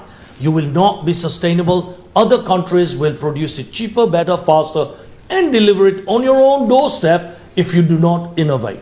So coming back to Africa, because I know it's a huge potential there, total virgin territory, what do you think about that way of operating? Do you think it's possible to get young, entrepreneurial, innovative types of ministries going directly into the government to create rapid change, cutting a lot of that red tape? Do you think something like this is possible? Let's do quick, short, 1-2 minutes, because I want to do many debate type of situations, right? Thank you, Patel, and the rest of the panelists. I think people here have touched on key issues internationally, and I liked when he said that the reality is different in international bilateral relationships. And for me, I agree, but the only point where I disagree, and in trying to respond to the question or the issue that you've raised, is that countries in Africa have actually tried to create platforms for the young Turks to be able to innovate. Countries in East Africa, say for example, Uganda, Kenya, Tanzania, Rwanda, you have Nigeria, you have in the west, and South Africa in the south. They are very brilliant young minds, very innovative in technology, very innovative in anything that anyone can do in the whole world. But for me, I think when His Excellency tries to put it that countries must come to the fore and assist their own selves or their people to do their own job internally, is for today to miss the point. I agree with it 100%, that you must first do your work, you first become self-reliant, and then you can go out there. But you see, when we are discussing bilateral, we are dealing with issues that cut across. And these are issues that later on become political, later on become turned into maybe terrorism or drug or trafficking or any cartels of sorts, including counterfeits. I'll tell you, for example, that the trade imbalance between Africa, say for example Uganda in our case, and the European countries or the West, as we like to call them, or the Asians, is to come and take what we have and bring it back as a finished product. That is an imbalance. I think in fairness, if I have gold and you want to do jewelry in the end and you have the mechanism or the technology to do it, we must be at the same level in terms of dealing, in terms of doing this business. Because then thereafter it creates the imbalance that we've been talking about. And it is like our colleague from the Czech Republic tried to put it all from Romania, that the big players dominate these actions. Recently we have oil in Uganda, oil and gas, and our president has put it right, and he's put a very good system and saying, no, we don't want to do it the way everyone else has been doing it. We want to refine oil here. We don't want to do the Côte d'Ivoire of having cocoa and then take it to Holland and then it comes back as chocolate and you're buying. The person who grew the cocoa cannot actually buy the chocolate. Correct, correct. The same applies to Liberia, where rubber, they plant trees are taken, the Dunlops of this world bring back the tires, and the only benefit that these Africans get... The downside of colonization. Yes, actually, they are the tires that have died out and they make some small shoes of the sort. This is the best that they can do that. So for me, I think the imbalance is in exchange and balancing the expenses, the technology, and the relationship in that regard on the issue of economy. If I'm importing 90% of my finished products from China in Uganda, I expect to take my fresh organic produce from Uganda to China. But then the red tape is such that you cannot export that. There is a determinant at the world trade level where the standards are called, it's like you want to approbate and reprobate. You want to have the cake and eat it, and the other person does not eat this cake. And how do you do it?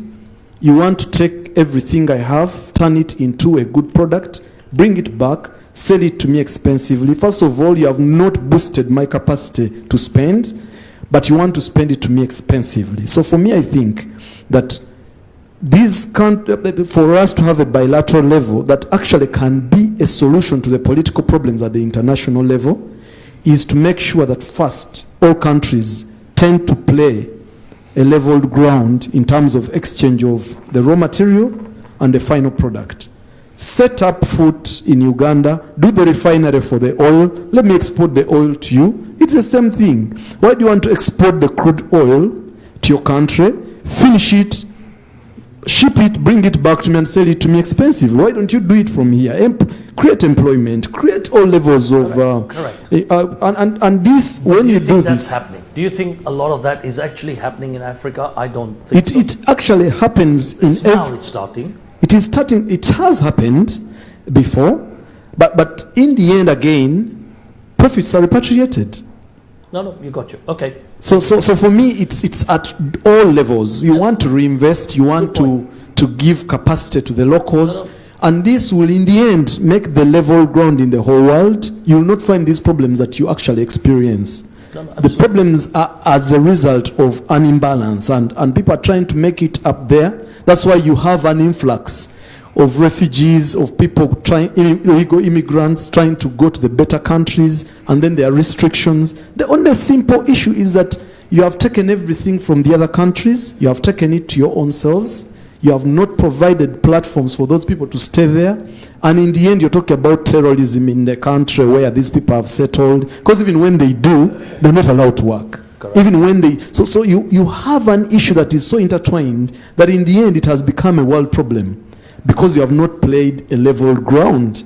So for me, if we have the minerals as we do, put a program where you only come, you invest there, you put everything that you, because you have the capital, and you also call the standards at the international level. You can actually choose to put the bar higher every time I am trying to reach it. You make it higher so that I don't reach it and I have to rely on you. So for me, I think the bilateral relationships that we are trying to create for a new world economy is to create a level ground. Instead of going to China to put the labor market there, come to Africa, put in Congo, put in Uganda, put in Rwanda, put in Kenya, put in Nigeria. There are so many people who can work at a cheap amount of labor, and you produce your same product, take it back to the country you want to take it. Absolutely. Let's play level ground. Absolutely. If it is not imported, there will not be a tax, so it will be cheap to buy. We all make money, we all live happily, we all die happily. Thank you. Thank you, Abbas. Yeah, it's a favorite topic of mine as well. I hate colonization model. I always say, if you're coming in our country, do whatever you need to do and only take product out. And it's the imbalance of, influx versus outgoings.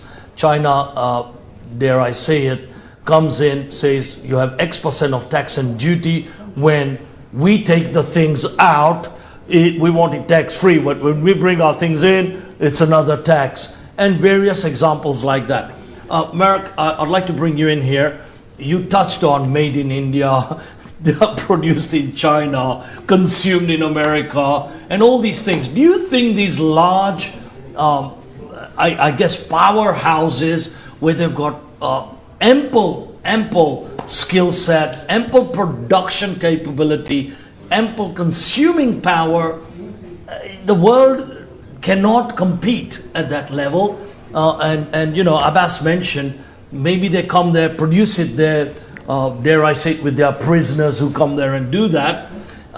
Do you think the world needs to stand up, especially for the, I would call the second tier countries, to say, you know what, if you're going to come and take our resources and deflate our GDP, then you need to operate in this manner with us as well. Do you think the world needs to get slightly stronger against some of these powerhouses? Something you touched on earlier. I think it's not about countries. Countries are doing some policies, but it's more about companies. The companies are shaping the world. But the government puts the regulations in how they operate between countries. It's a result. It's a result of what was happening in past, like in America. Detroit, people lost their jobs. And the government needed to react somehow. So there is new free trade agreement between Mexico, US, and Canada, and the number or the percentage of the final product that needs to be made, that needs to be originally from this part of the world, has increased. I think by 10%. So but the answer it's very difficult. It's very difficult because I think that some of these policies won't work in the future. We see. I'm going back to the Europe, and we see. Which is what I'm asking. What would stop it? Yeah. For those policies not to work. A market. We see Brexit. We see Brexit now. Shortage. They have a shortage. They don't have fuel. They don't have groceries. They don't have drivers that would bring the stuff into the UK. They don't have people to work. So this, because, and with no doubt, this is the reason, this is the consequence of leaving the EU. Because their economy, or UK's economy, was based on foreign workers, and some of them decided not to stay in the UK because of the conditions that have changed for them. So we see, I think, in some of the parts of the world, market can somehow solve. Yes, as we see in the UK, but we call it selective multilateralism. That the countries used to cooperate on the global level, even if it wasn't always beneficial for them, because they knew if they are cooperating in the future, they might get something back, because of this cooperation. But now, especially after the pandemics, the countries are choosing only what is convenient for them at this specific time, and this is the model of the international relations that won't work. And the role of the other countries that are not like the world economy shapers is to fight on the international level, because if you get more countries together, and I think you can change it. And from the point of view of Czech Republic, we are fighting on the international level, you know, a lot. So I don't know if I answered your question, but I don't think so. But it's a tough question. It's that's the issue. So I want to come back to you. It's a tough question. How do you stand up to these powerhouses? And you know, Abbas, you mentioned it, but in a quick one-liner, one paragraph, is there something different that can be done in places like Africa to say, you know what, enough's enough. We've had foreign countries come into Africa, take the wealth, take everything, and then leave. Is there another answer to say, we are going to stand up for protecting Africa, and we're going to protect the same with Pakistan, same with India, same with Romania, Czech, all this. What is Africa doing? Because I know there's some real hard ways of operating there now. Quick one para, what are the things that have been done, putting your legal hat as well, because I'm sure you've drafted some good contracts along those lines, right? Thank you.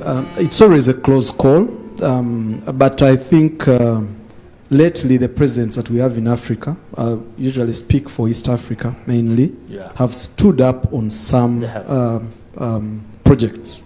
A case in point is our president, Yoweri Museveni, on the oil industry. He put laws, he put standards, and he said it's you either invest or you leave. Or you either do it our way or the highway. The president in Rwanda has stuck to his guns in respect to putting up infrastructure the way he wants it. He deals with you at that level. So I think Kenya partly, Tanzania, the former president, in Tanzania, I think the former president who died had stood his ground, comes on a project, if you're not doing it right, he'll stand his ground and tell you. So I think there is a breed or a wave that is insisting on doing it our way, because we have our way. Of course. And the terrain is different from your way. So if you're coming with the money, you're just a partner in development. And that at that bilateral level that we've been talking about, I think the way to go is to insist on doing it our way. We use people that can supervise these projects and have them passed.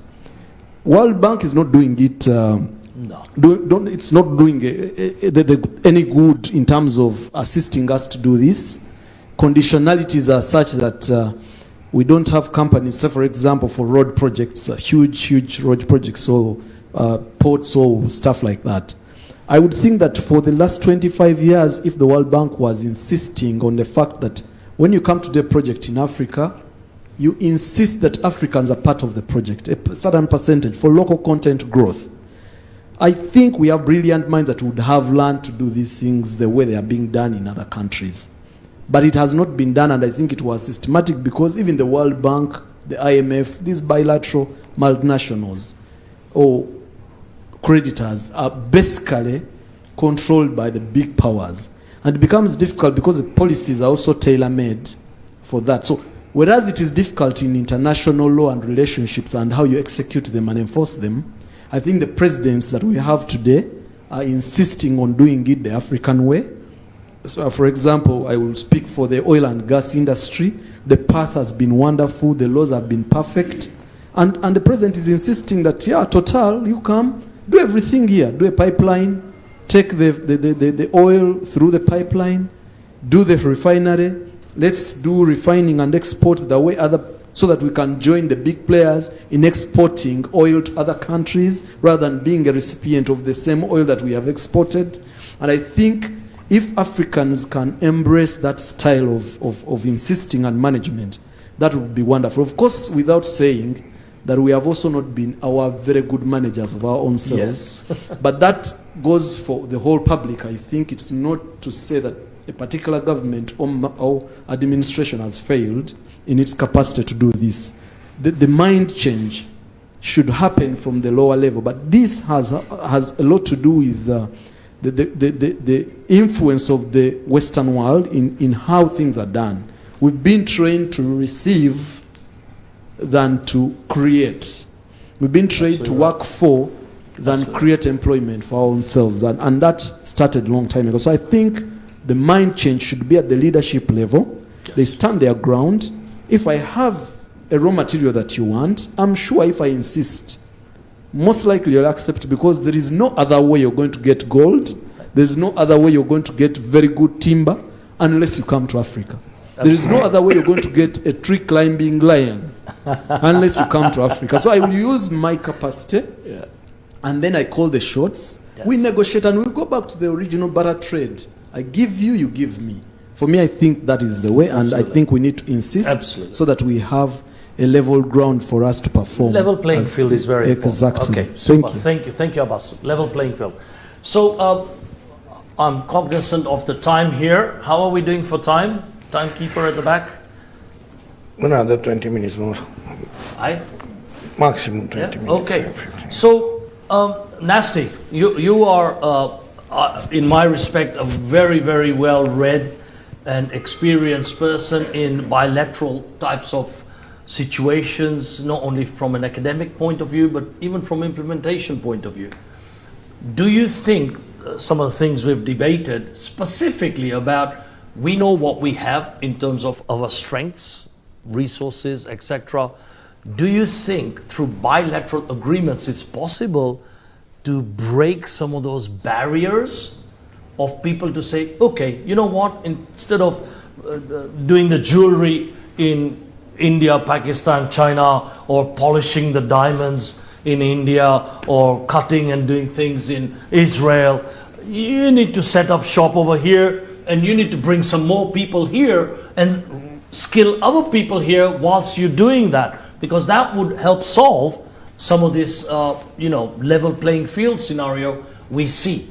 Do you think those sorts of agreements can be done between countries? As I told you, is the specific of each country in part. And here, if we are talking, I can say that it's better to talk about continents, not about Uganda, especially because we started like that. We talk about Africa, we talk about Asia. Yes, because of this. Because of this. And we are talking about the European Union. Me and my colleague here. Let me finish, please. And we are talking about the Europe. And Europe is something different. For sure, Asia is something totally different. And Africa with their specific clear. And for these reasons, I can tell you that, yes, it's a good vision for Africa, but it's necessary to be made this kind of difference. It's a dichotomy here. We can talk about foreign trade and we can talk about international commerce. Foreign trade, yes, is specific for Africa and for Uganda in the special, but especially. But for the European Union, for instance, we have something else as a vision. Yes, and you touched a very good, tough point before, and you said, okay, but the government's work, and our colleague from Uganda said very well that it's a PPP can be a tool. Yes, for sure, but sometimes, and I think it's not worked like that. Why?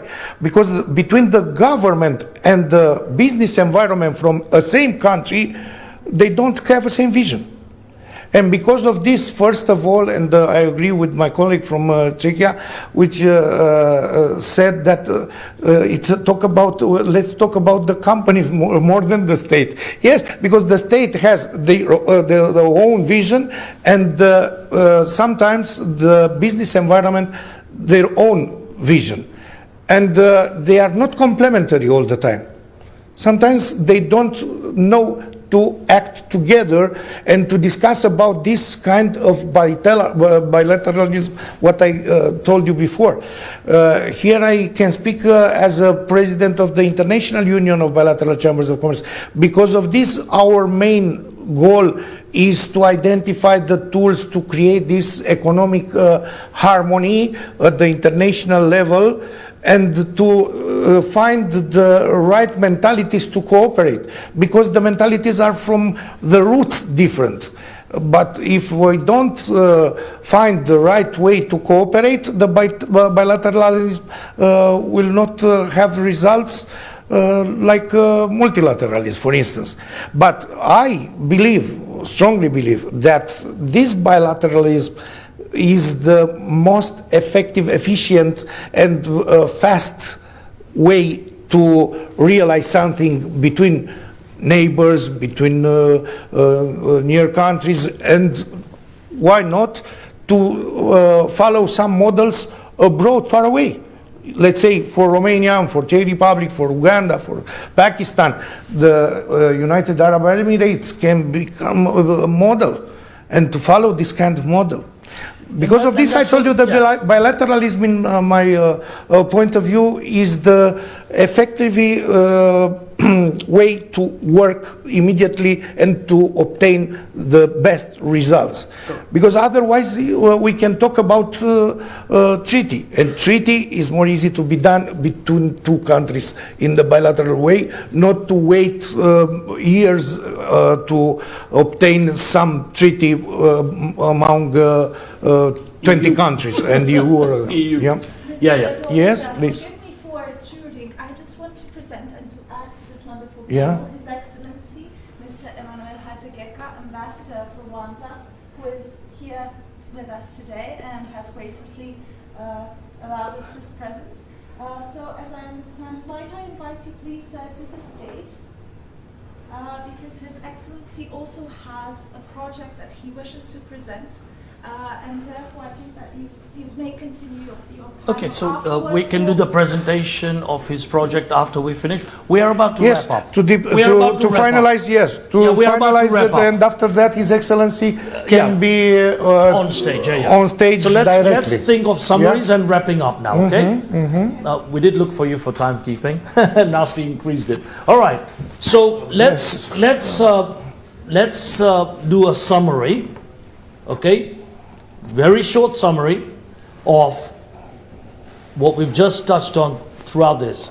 It's easier to do bilateral agreements and treaties, so at least countries like us in UAE, or I can say us in UK, I can say us in Romania, and other countries, is that a way of moving forward? Yes, no, or if no, or if yes, what your comments are, okay? Are we clear? Let's go. Thank you, the moderator. Summary, very quick. I think the way to go is to create bilateral relationship agreements, sign treaties, and implement them. Not just having them, like our colleague rightly put Level it. Playing field. That he rightly put it and said that in reality it is not the truth. Correct. At a certain level, they cease to work. Then when you have trading blocks like the European Union or the East African Community or the Africa Free Trade Zone, it creates a buffer and frustrates some other players from coming in at that level of the unions. So if it is bilateral and it is country to country, I think that is a better way to trade than having blocks and being frustrated by the blocks, where you'll find that in the European Union, UK will not be accepting my product, but the Czech Republic is interested in my product. But because they have signed as a bloc, they block it as a group. Yes. So for me, I think bilateral between country to country, and you do several of them, is a better way to go forward than the unions and the blocs and stuff like that. Thank you. Thank you. Thank you, Abbas. Yeah, I think it has been rightly said that bilateral agreements are more effective and easy to conclude and easy to implement because you are dealing with just one single country. But at the same time, if you are not, the other may be blocked, but on your side, if you don't have other people with you, they may be your competitors. So you might be offering something difficult to them, and your next door neighbor, the next country, they be making a compromise. So it would be done at your loss. So I think you have to safeguard yourself there also. And I personally seen Africa behaving very, very responsibly and prudently when the United Nations was being reformed. So some of the countries wanted to to become permanent members, and Africa stood up a solid rock that these are the conditions if you feel like reforming, so we have to have true representation, and the reforms are still pending, and no other country than the 5 have been added to that privileged group. So when there is such kind of determination, I think, and I have no doubts that probably Africa has suffered the most, and Africa can take lead in this, and then all other countries like-minded who are being exploited, they can be on their side. So I think that could be a beginning point, and I'm really happy to hear that certain initiatives are already in place at bilateral level in the African countries, and then it could be East Africa or East and Central Africa or the African region, and then I'm sure countries like ours, they would also love to join them. So I think it's a beginning point and a way forward. Super, thank you, Afzal. Mark? For me, I'll be a little bit in an opposition, but because I think both are very, very important. Especially, of course, I see the world from the point of view of the Central European country, European Union, 450 million people. But I think both of these instruments are important, you know, because as I have said, as my colleague has started, the world is not bipolar now. But it is, for me, it's a world of regions. And in order to get access to some region, you can go through some countries, you know. So this is, I think, this is the key idea how to move around the world, you know, how to trade, how to cooperate. I mean, if you enter Czech Republic, you have the access to the whole European Union market, or at least the Central Europe. If you enter, I don't know, some of the ASEAN countries, you know, it's a huge market. So if you enter some of the NAFTA, or now it's USMCA agreement, you have the access there. So for me, both bilateral and multilateral connections are very important, but I wouldn't say that bilateral are more effective. But I'm speaking from the point of view of the Central European country. It's easier to implement. That's what yeah. Of course. But I also believe I still believe in multilateralism. I believe that these blocks, you know, can form and they are forming the economy. So of course it's easier to implement, but for the how the world is shaping and how it's moving, I think both of these cooperation are very important. Super, thank you, Mark. To be more specific, maybe it's something missing here. I discuss about the foreign trade and international commerce. It's something else, different, totally different. If I discuss about foreign trade, I discuss about my vision as a country for the trade in abroad. Yes, if I'm discussing about international commerce, for sure we cannot talk instead of multilateralism. For sure, we have the possibility to create these bridges and to discuss about our point of view, our interests, our common interests, our national economic interests, and after that to create as an international level these rules for international commerce, and to be complementary with this. Because of this, I agree totally that the bilateralism and also multilateralism can work together. We are discussing here about the efficiently between 2 points because it's more efficient and more fast and can be done. But without the international commerce,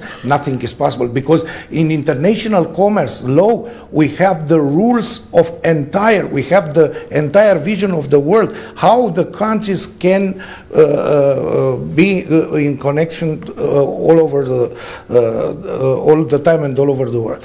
And because of this, I said that bilaterally speaking is more easy to discuss and maybe to create these kind of bridges at the international law commerce of level, you know. Bravo. Because of this. Thank you.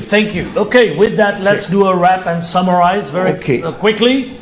So we've said bilateral agreements easier to do whilst taking cognizant view of the international trade deals and abiding with that. We've said don't suffocate entrepreneurs, because entrepreneurs are more innovative, and encourage them, if you're in a government position, to let them go to the forefront.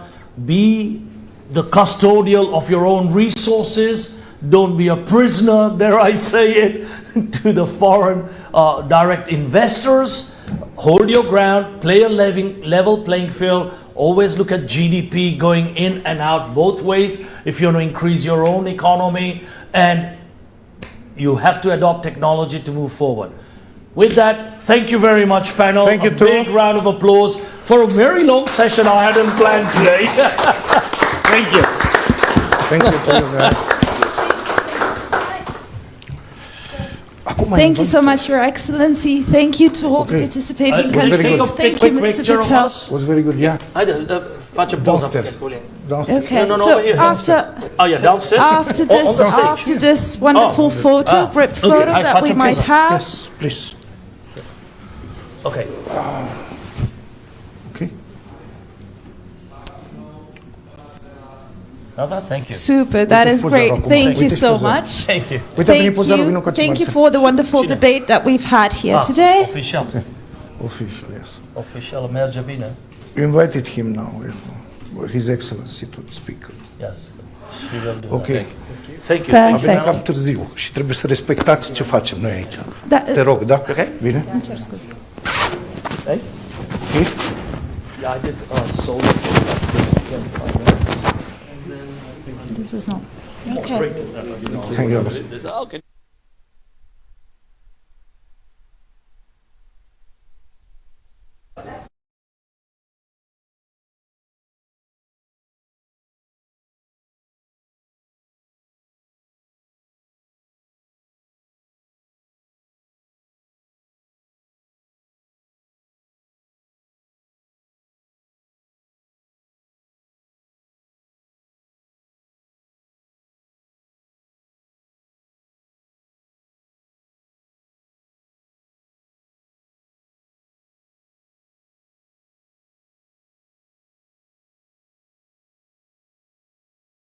Enjoying the debate, very rich conversation. I just have to deliver a speech, but I would have loved to join the debate. Excellencies, distinguished leaders, colleague diplomats in the room, ladies and gentlemen, a very good afternoon or good evening for that matter. It is a great honor and privilege to address you today at this maiden high-end Congress of Economic Diplomacy that brought us together in Dubai with the aim to discuss ways of advancing global economic harmony. I want to thank the organizers for your kind invitation to the Embassy of the Republic of Rwanda in UAE to partake in this very important conversation going on.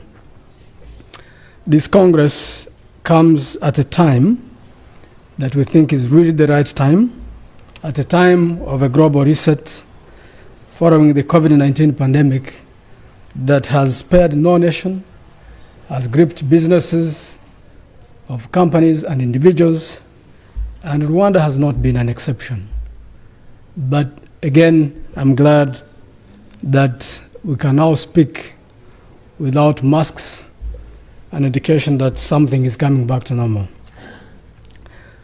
Rwanda's approach in trying to fight the pandemic included very enhanced measures to flatten the curve of the COVID-19 transmission through strong prevention, expansion of testing and treatment centers and capacities, and also a discipline of following the rules as guided by the experts, by the health experts.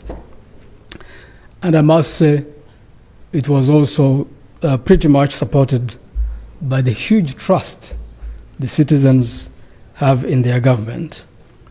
The quick rollout of COVID-19 vaccination campaign has provided yet another area of hope that the future is promising.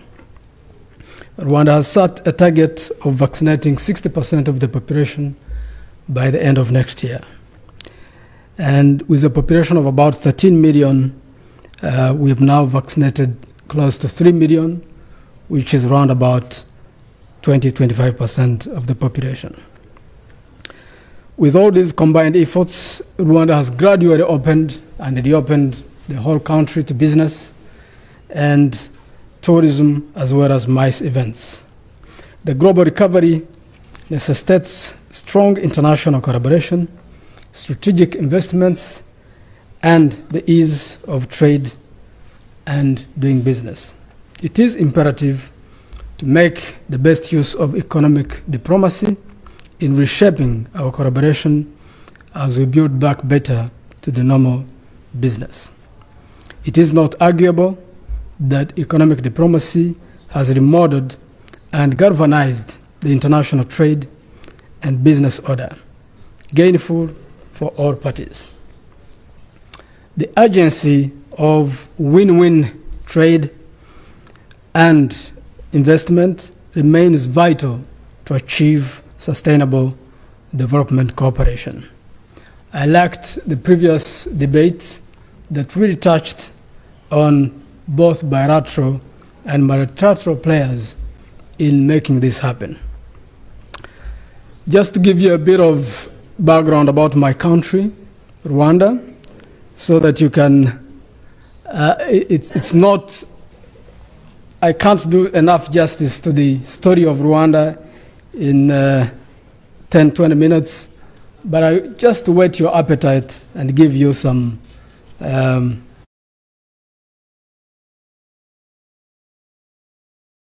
Rwanda is a country that recovered from the disastrous effects of the 1994 genocide against the Tutsi, the darkest part of our history in recent times.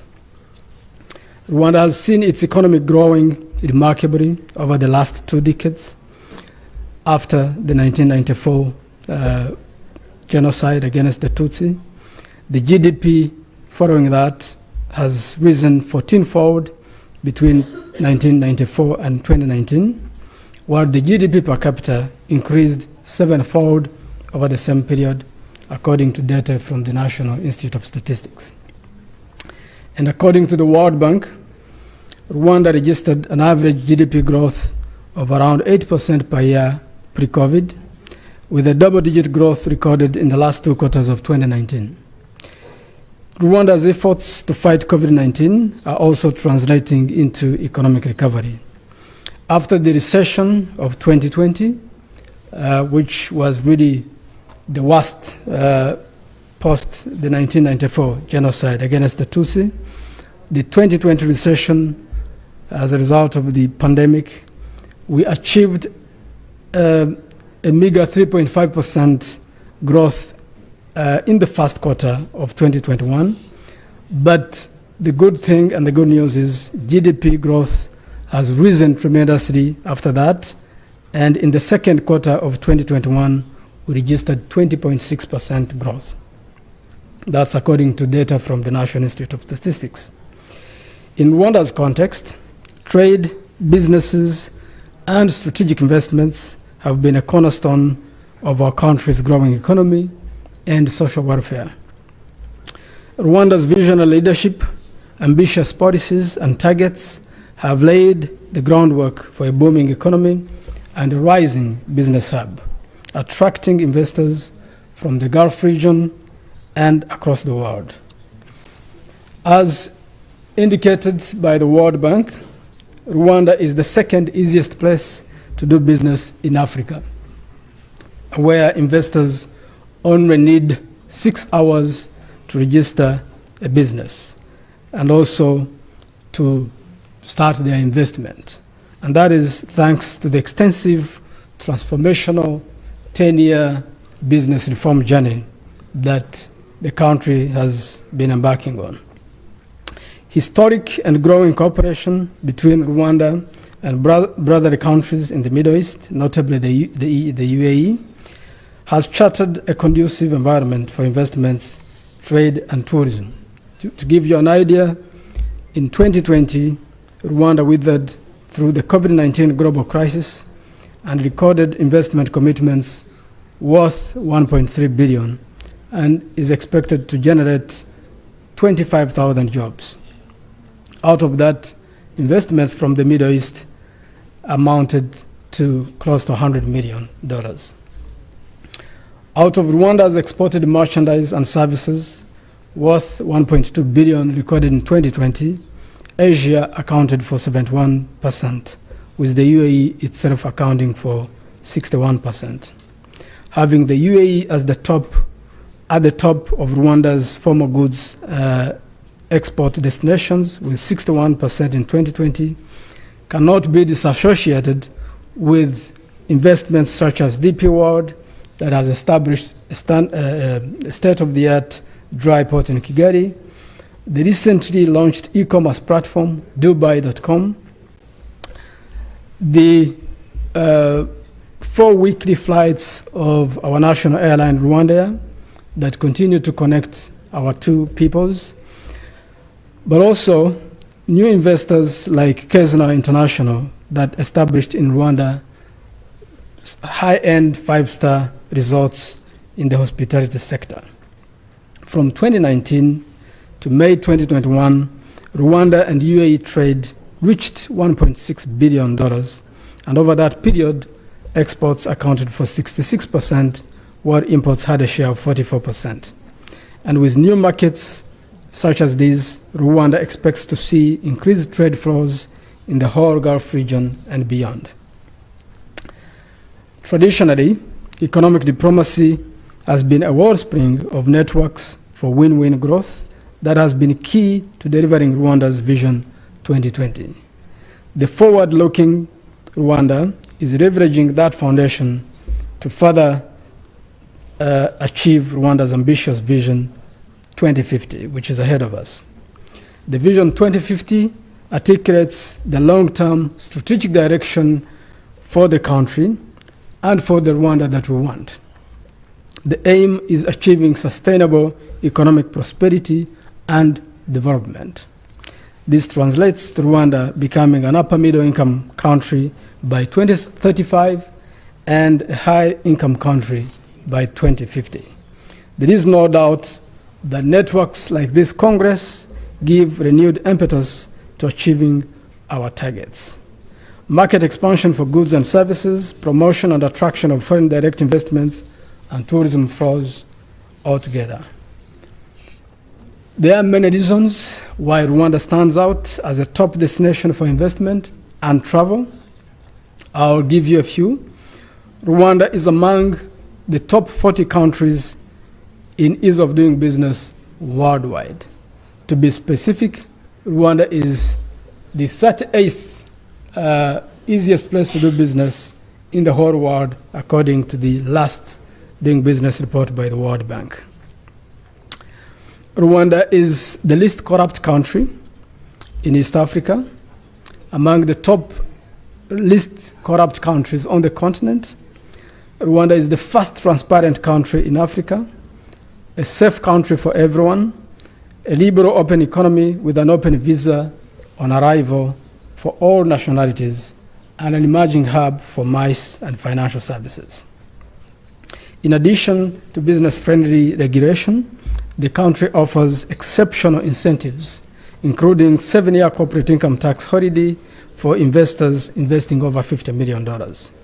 And very recently, this incentive was extended to some sectors, lowering the investment threshold for the purpose of boosting economic recovery amid COVID-19 pandemic under the program called Manufacture and Build to Recover, aiming specifically to incentivize investment in the manufacturing, agro-processing, construction, and real estate sectors. With highly digitalized and efficient administration, allowing to register a business in only 6 hours, and free of charge, by the way, full foreign ownership and unrestricted capital flows, capital gains exemption on sale or transfer of shares, special economic zones, the emerging Kigali International Financial Center, and other hubs that are emerging, including ICT, Rwanda positions itself as a ripe market for investors. while these incentives are actually generous, the opportunities that Rwanda presents are broad and strategic.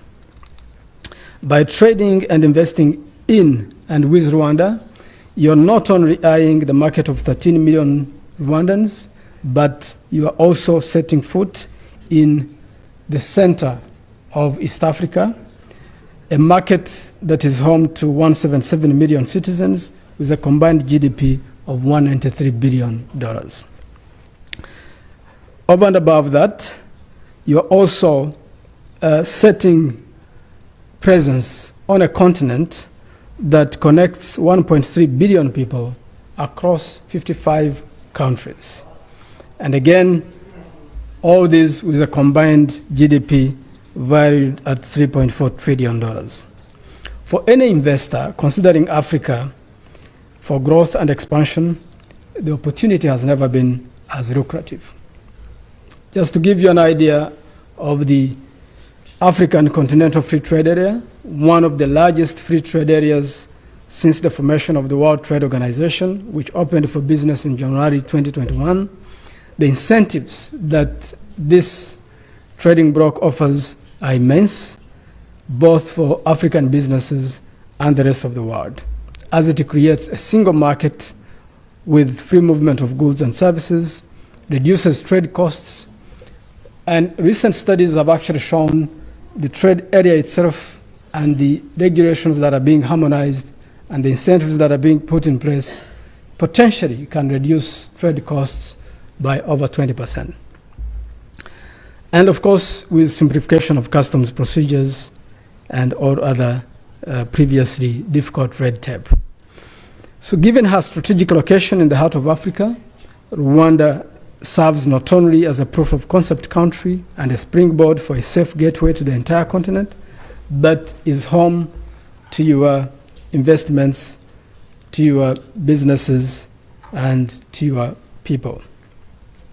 Rwanda's competitive incentives cut across different sectors of investment. We have huge opportunities in manufacturing. I liked the conversation here, my colleague from Uganda talking about the nature of our exports being predominantly raw materials. There is a huge opportunity for value addition on the continent. And the value addition is not only limited to Rwandan or African investors, it is open to global investors. We have huge opportunities in tourism and hospitality. As you may know, in most of our countries across Africa, the weather is one of the best. In my country, for example, the coldest it ever gets is like 18 degrees Celsius, and the hottest it ever gets is 30 degrees. So with such weather, you cannot miss any opportunity. We have huge opportunities in real estate, given the huge demand for housing, both commercial and residential. We have huge opportunities in mining. We have opportunities in water and energy, renewable energy to be specific, health, education, and many others. I'm happy to share with you more details on offline in terms of the specific opportunities in each and every sector.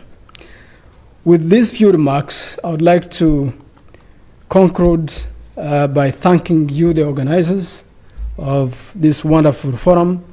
I would like to say that the time to do business, the time to invest in Rwanda, the time to invest in Africa was yesterday.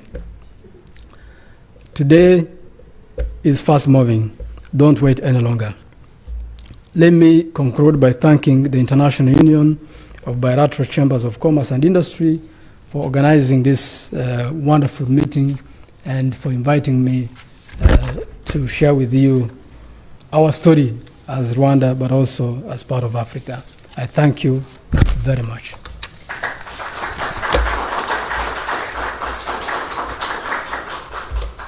Thank you very much, Your Excellency. Thank you for your time and also for your wonderful speech. You have pointed out indeed that there are several aspects that we need to take into account when thinking about Rwanda. So thank you for that. Up next, I would like to invite a very special company, which is eveniment, Mr. Sergey Danilov, as well as Mr. Danil Kalichenko. So, if you would please, Mr. Danilov, go up the stage. Okay, thank you. Where can I plug in?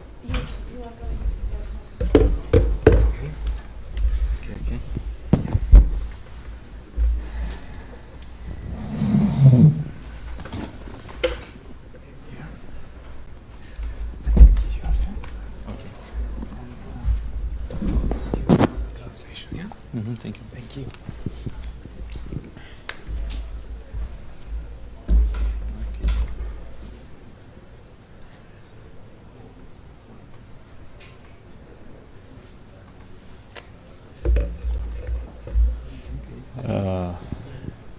Всем привет. Раз.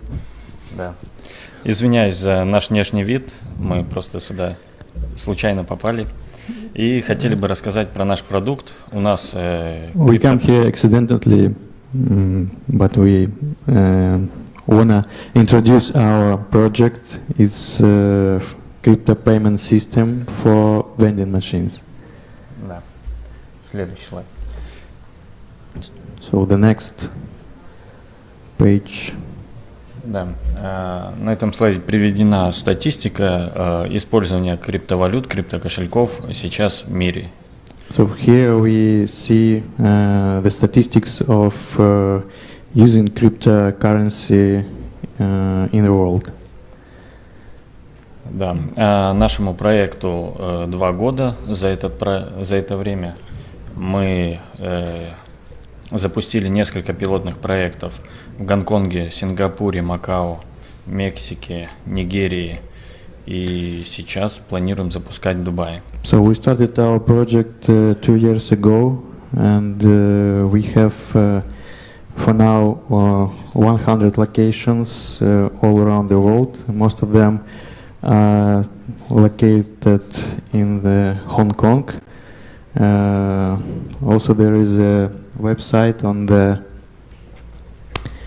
internet, maps.bitcoin.com, where you can find the locations where you can actually buy any food from the vending machines using cryptocurrencies. Да, на этом слайде показано, как сейчас традиционный способ оплаты. Всем привет, мы находимся на блокчейн Live. Эра криптовалют, она дает возможность расплачиваться криптовалютами. So on this page you can see that 2 people purchase the product using regular payment system like pay by card. And this is the terminal, a small terminal that integrated into the vending machine on the right panel, and the people using their phone to purchase products by card.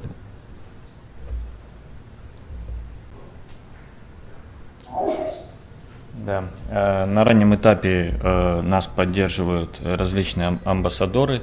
Они помогают нам двигаться быстрее в развитии криптоплатежей. These people helped us 2 years ago to represent our project.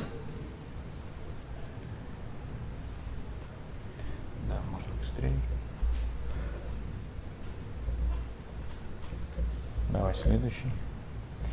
И на этом видео мы можем наблюдать, как это в реальной жизни. Мы интегрируем уже установленные точки, то есть мы не занимаемся продажей вендинговых машин, посттерминалов. Эти автоматы уже везде в повседневной жизни. Мы написали различный софт, и путем обновления софта можно использовать криптоплатежи как деньги. So on this video you can see that we can purchase a product from the vending machine using cryptocurrency from the wallet application of your phone. We don't sell vending machines. We have a solution to the software solution to integrate our software into the vending machine, and vending machine will accept cryptocurrency as a payment system. Уникальность продукта в том, что мы делаем платежный QR-код, способный оплатить из любого приложения.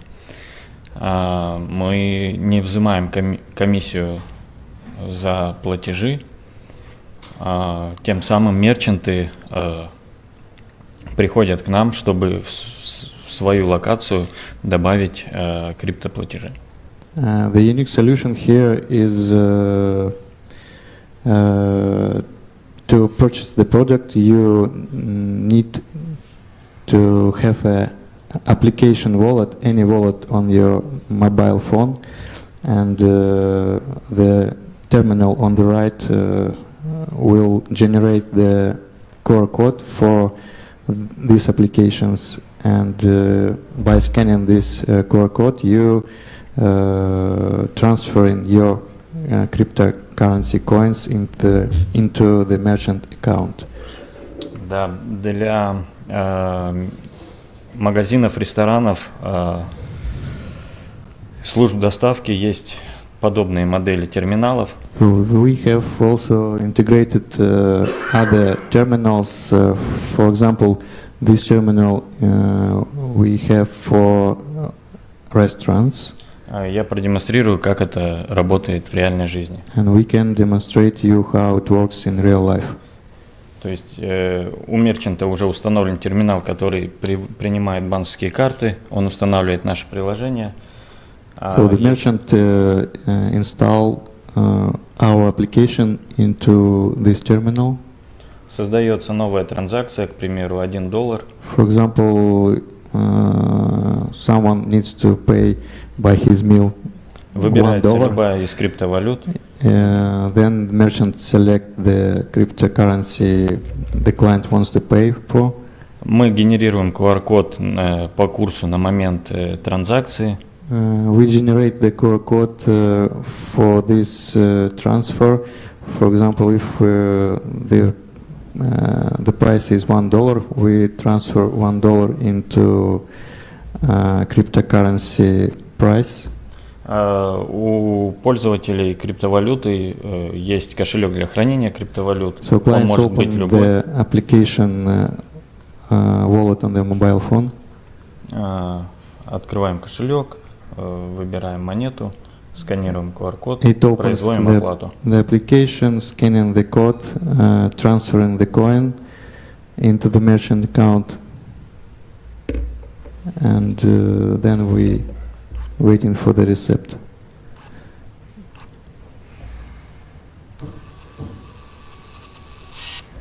And on the receipt we can see that there is also the QR code. This QR code is for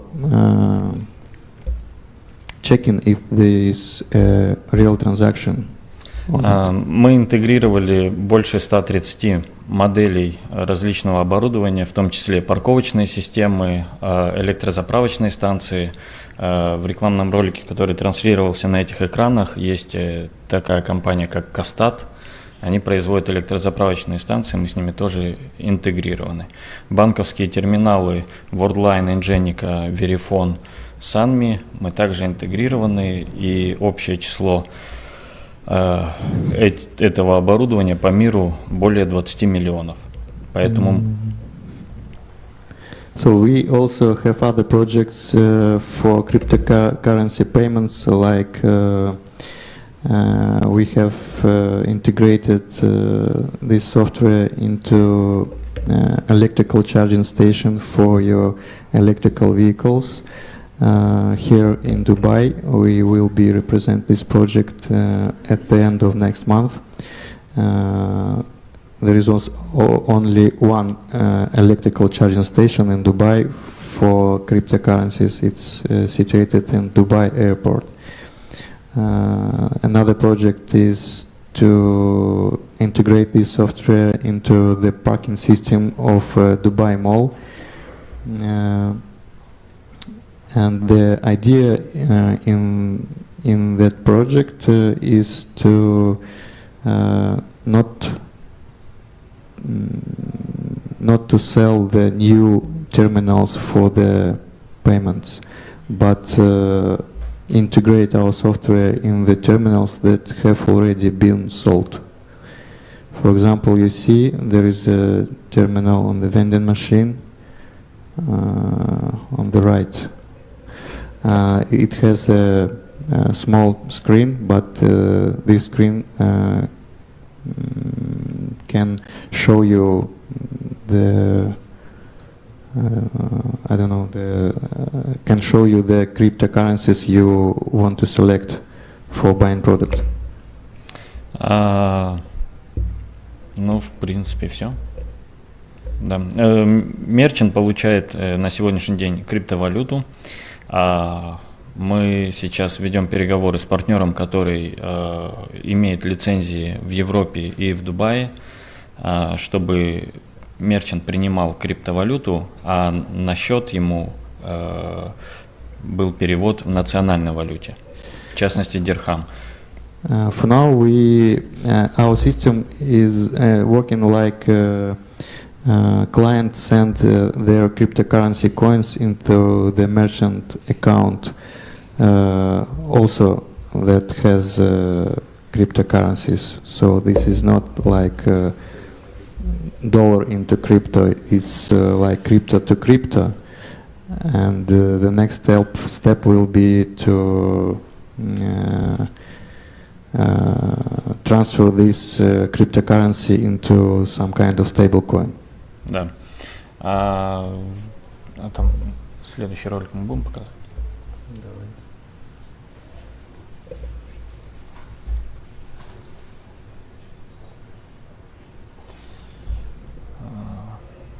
У нас стенд сейчас на GitEx Expo. Мы привезли автомат. So we have now on the GitEx Expo, we bring there our vending machine with the software installed. So you see, if you want, so the process is the same, but you just have the big screen with QR code. So, в принципе, this is the on the phone. It's a Trust Wallet, the application where you use your cryptocurrency to transfer money from one client to other client. Мы не добавляем криптомонеты бесплатно. Основатели криптомонет интегрируют свои монеты в нас на платной основе, так же, как они добавляют их на бирже торговой.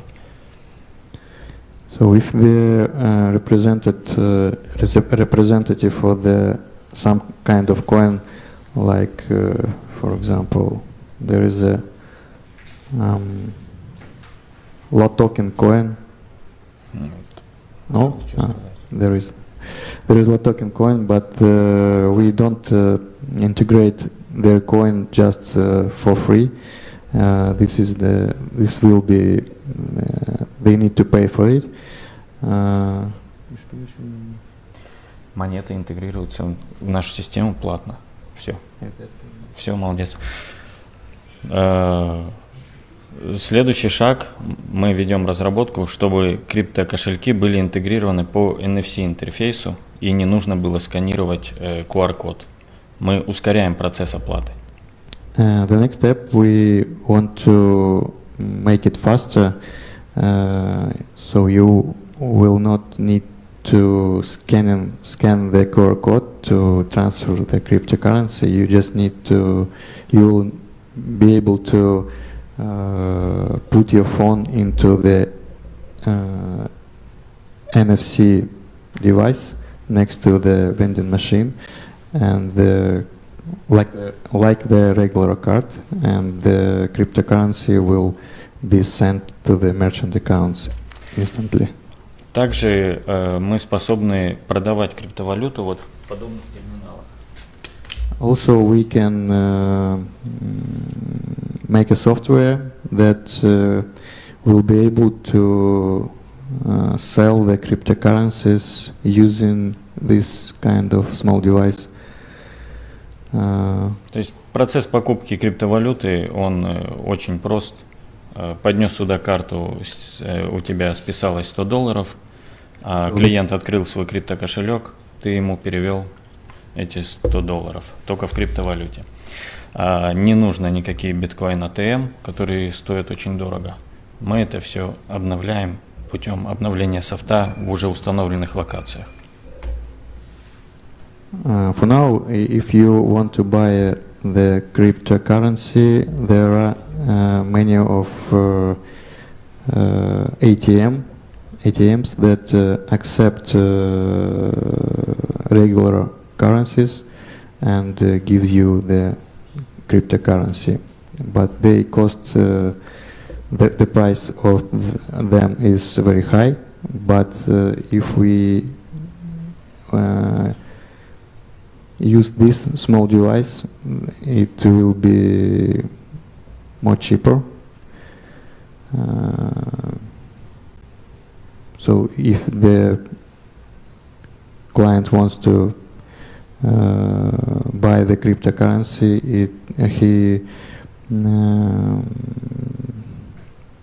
put his wallet to the NFC of this machine, and the merchant takes this machine, activate the camera on the back side, scanning the QR code of client's wallet on the mobile phone application, and the terminal sends the crypto into client's account. Все, всем спасибо за внимание. Thank you very much for introduction.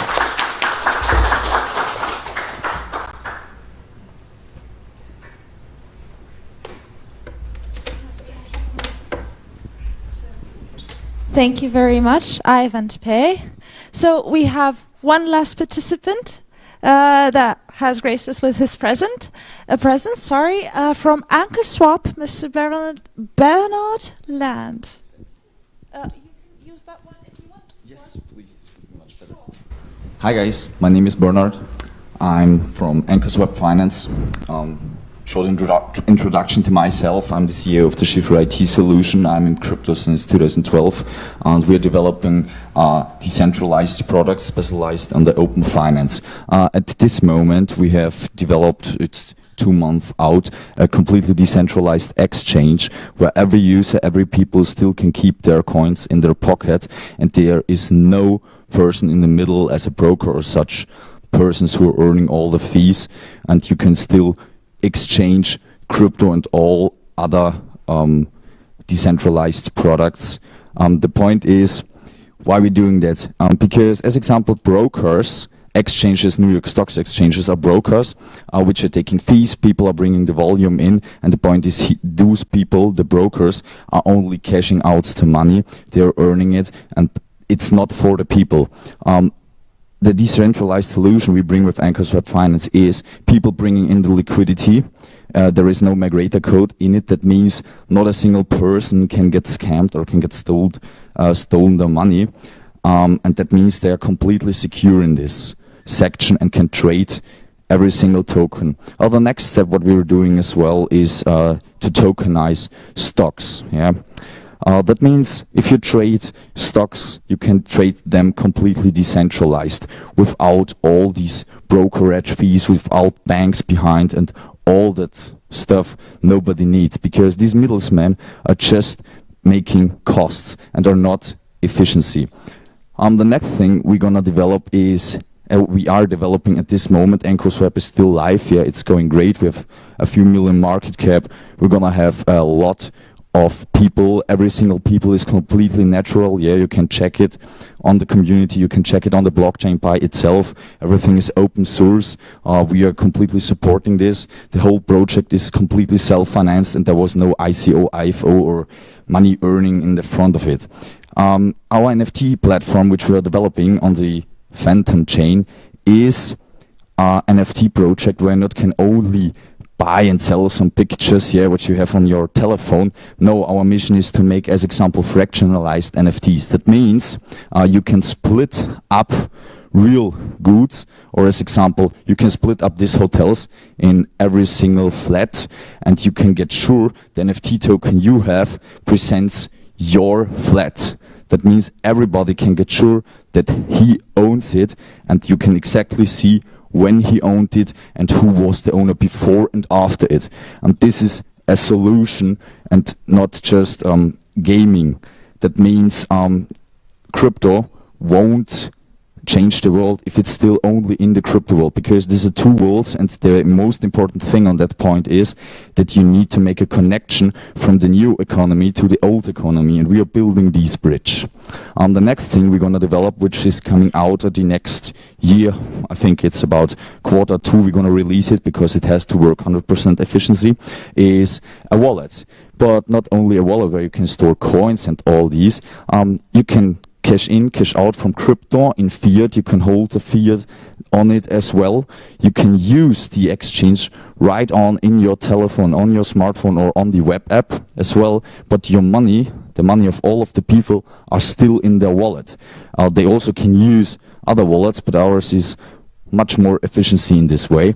At this moment, there is nothing existing like that, because the most people say, oh yes, we're gonna destroy the banks and all that. But that's not possible, and that's not the mission of crypto. The mission of crypto is to bring a solution in the world. And this solution we're gonna bring out. And this is what we are doing, what we are developing. We are a team of more than 20 people, and we are in crypto and in the blockchain business, distributed ledger business since 2012. By myself, there I got my first bitcoins. And I always saw the whole market, they are only taking a look about earning money. The point is you still can earn money, but everyone can earn money. As example on our swap, if you're gonna put liquidity in and people are trading the whole coins and in the future stocks as well, we do not get many fees. As example, we're gonna take 0.20% fees, and 0.15% fees goes back to the people who provided the liquidity. And this is the new solution which has to be in the world, because then people can also still earn money while they are providing liquidity. So money doesn't sleep, money has to work. And on the NFT part, it is not just gaming and all this. It's fine, but you need to have real solution, and you can do a lot of things with NFTs. Not only to build pictures, which is unique. You can do digital identities, as example in the virtual reality. You can do fractionalized NFTs, split up flats, goods, yachts. You can make your goods you produce unfakeable. That means every pair of shoes you all have, you can make an NFT on it as well. That means every single shoe is unique, and you exactly know when it was bought, where it was bought, when it was sold. And maybe if you're gonna give it to another people, you see exactly, oh, he bought the shoes from him.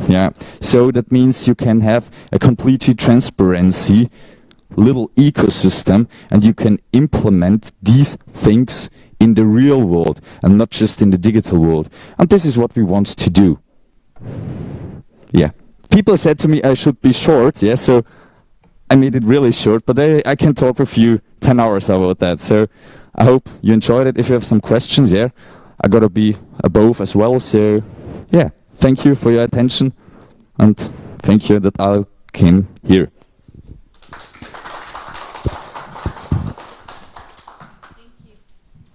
So, thank you very much. Your Excellencies, Your Honors, ladies and gentlemen, and dear viewers especially, because we have been and we are transmitting live on Facebook channels, on YouTube channels, as well as several national televisions. So might I address the viewers at home as well? We have come to an end of our first edition of the High-End Congress of Diplomatic Economy, and I want to thank all of the participants that were here today alongside us. We have viewed very interesting presentations from different and several countries. We have viewed several interesting projects that range from agriculture, from money, from investments, up to medical life, as well as how to never lose our youth. So I think we've covered a lot of ground here today. I want to thank all of our speakers. I want to thank all of you for your participation, for the wonderful debate that we have had here today. And most of all, I want to thank Mrs. Cristina Ciobanu, Chairman of the IUBCCI, here in the United Arab Emirates, as well as our hosts, which is Dubai over here, as well as the SLS hotel that has hosted this event, as well as all the preparation that has gone into it. So I guess many thanks to everyone who was involved in this project. Many thanks to everyone who has been watching us and has followed the works of the Congress closely. And I can say gladly that we are waiting you for our next project, which I think will be done soon. So keep in touch, have a great evening, and I think that I can invite you all at 7 p.m. To the next hallway, in which we have a champagne break prepared for you. So thank you very much. Have a great evening.